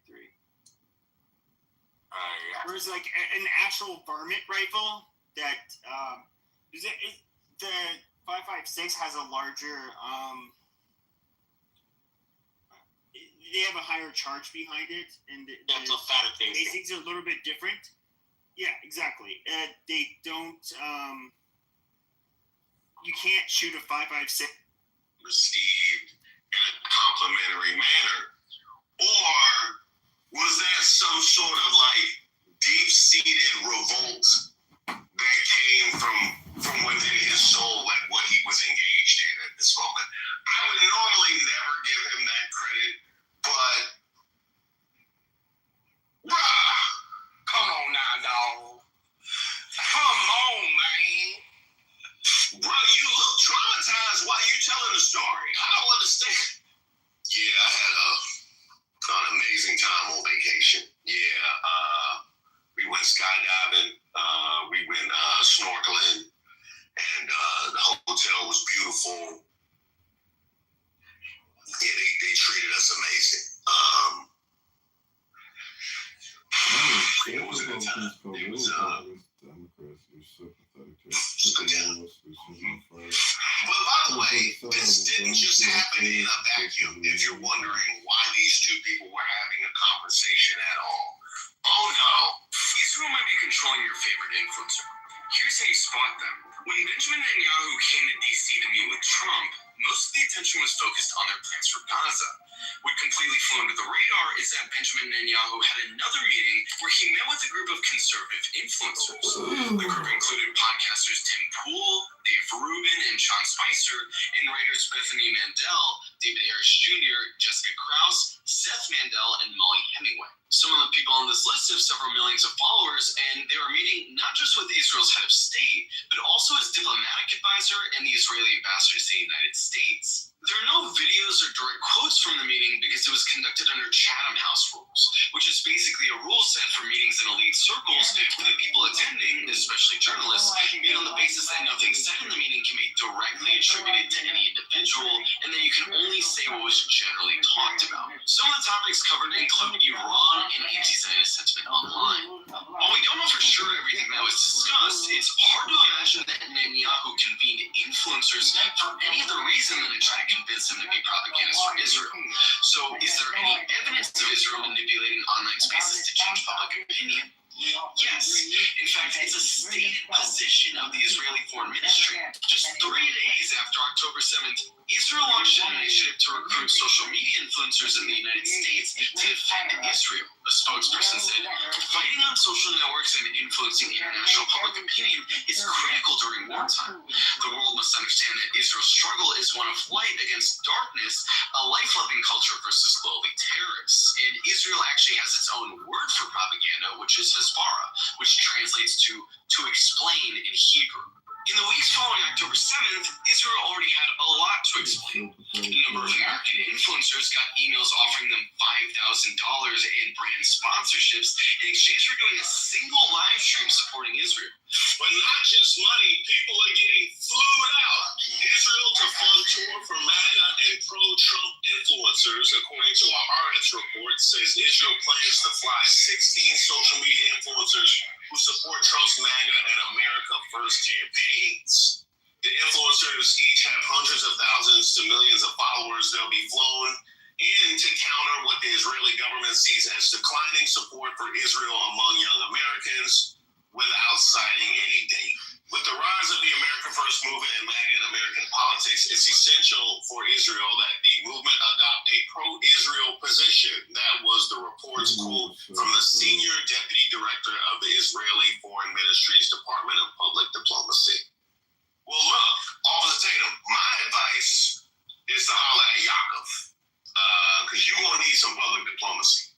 You're going to need some public, they tearing you up in these comments. Officer Tatum in a nutshell. Oh, not Krang. Don't bring Ninja Turtles into this. Wow, go be, wow. Go be an N somewhere else. The whole thing is a grift. N never stops cucking. That I just wow. Not the Django meme. How effing stupid and disgusting are you? How deep is wow. We was only spit on one time.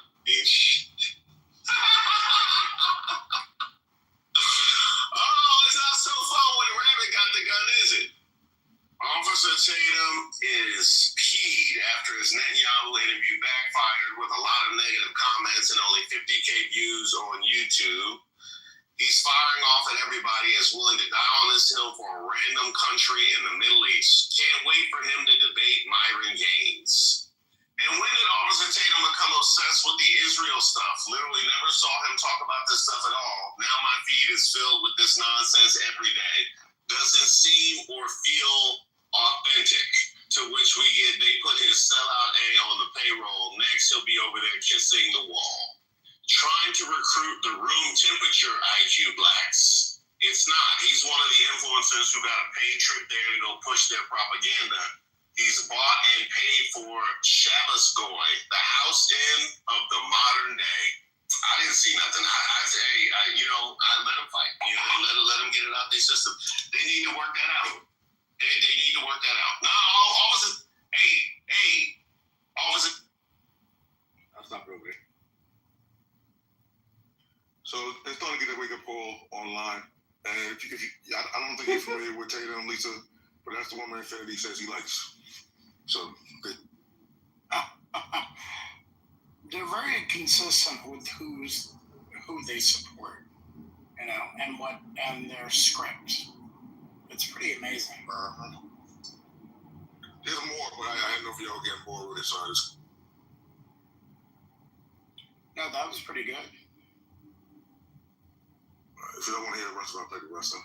No, again, like the Israeli government, this right-wing Israeli government is a tool for MAGA and white supremacy. And so that's why they don't really care about Israel. They certainly don't care about Muslims. And they certainly don't care about Jews. But if the right-wing Israeli government can serve their interests as MAGA and white supremacy, then of course they're going to jump on that train. Let me put it back. Tatum, you already told us how you feel about us.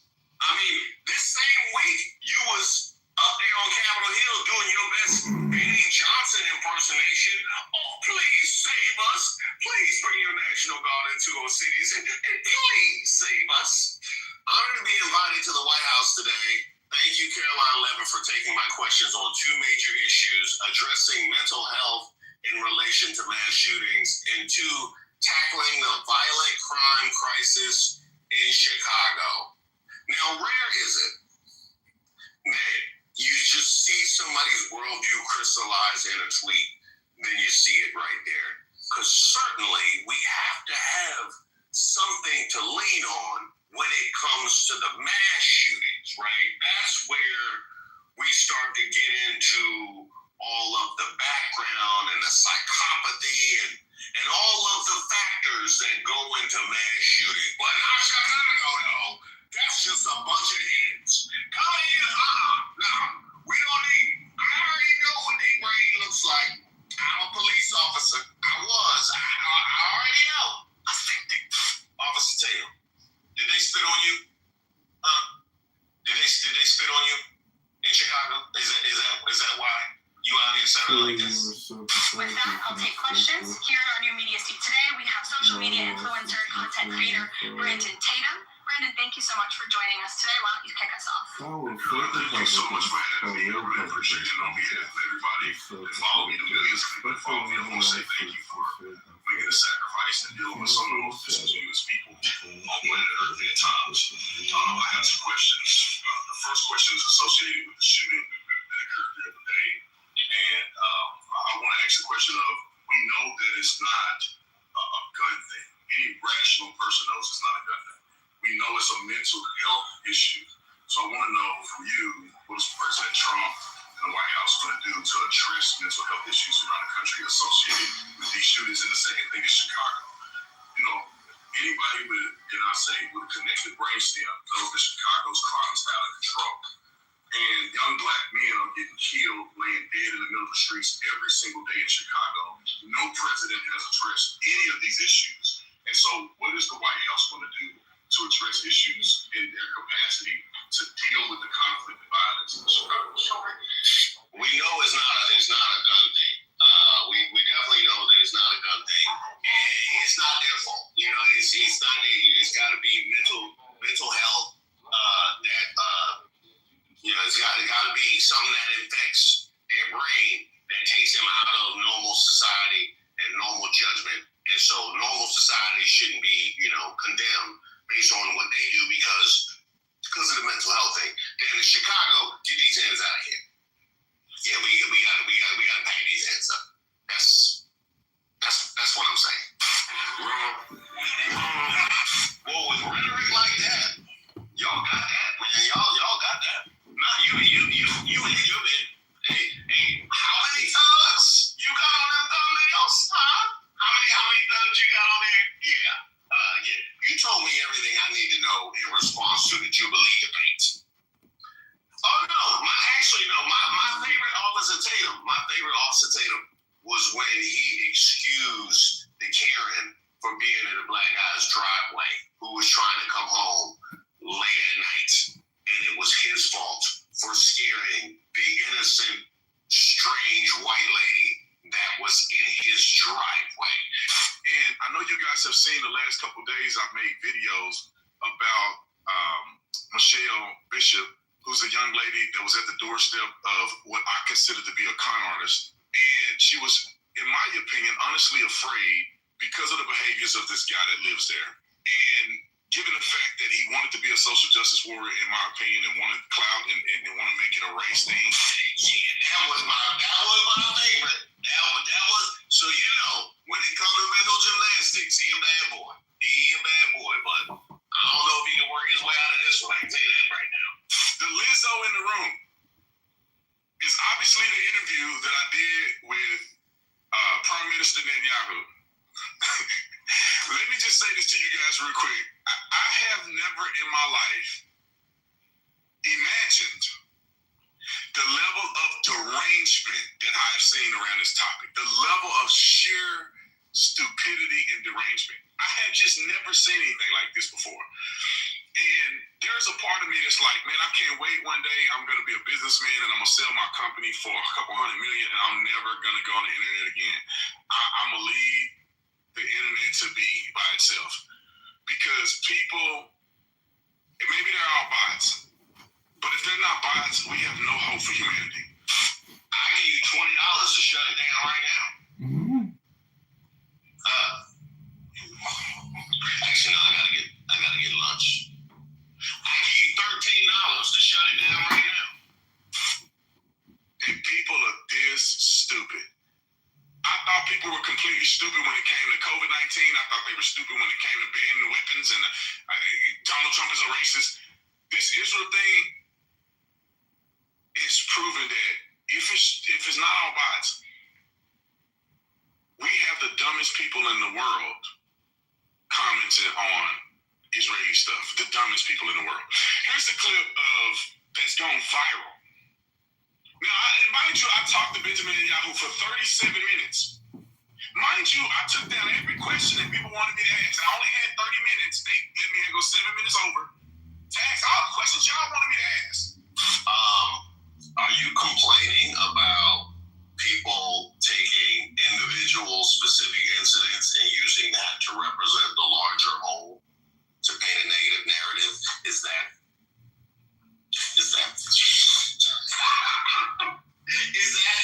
what you wanted? Is that the complaint? And now all of a sudden, all of the commenters and all of the people responding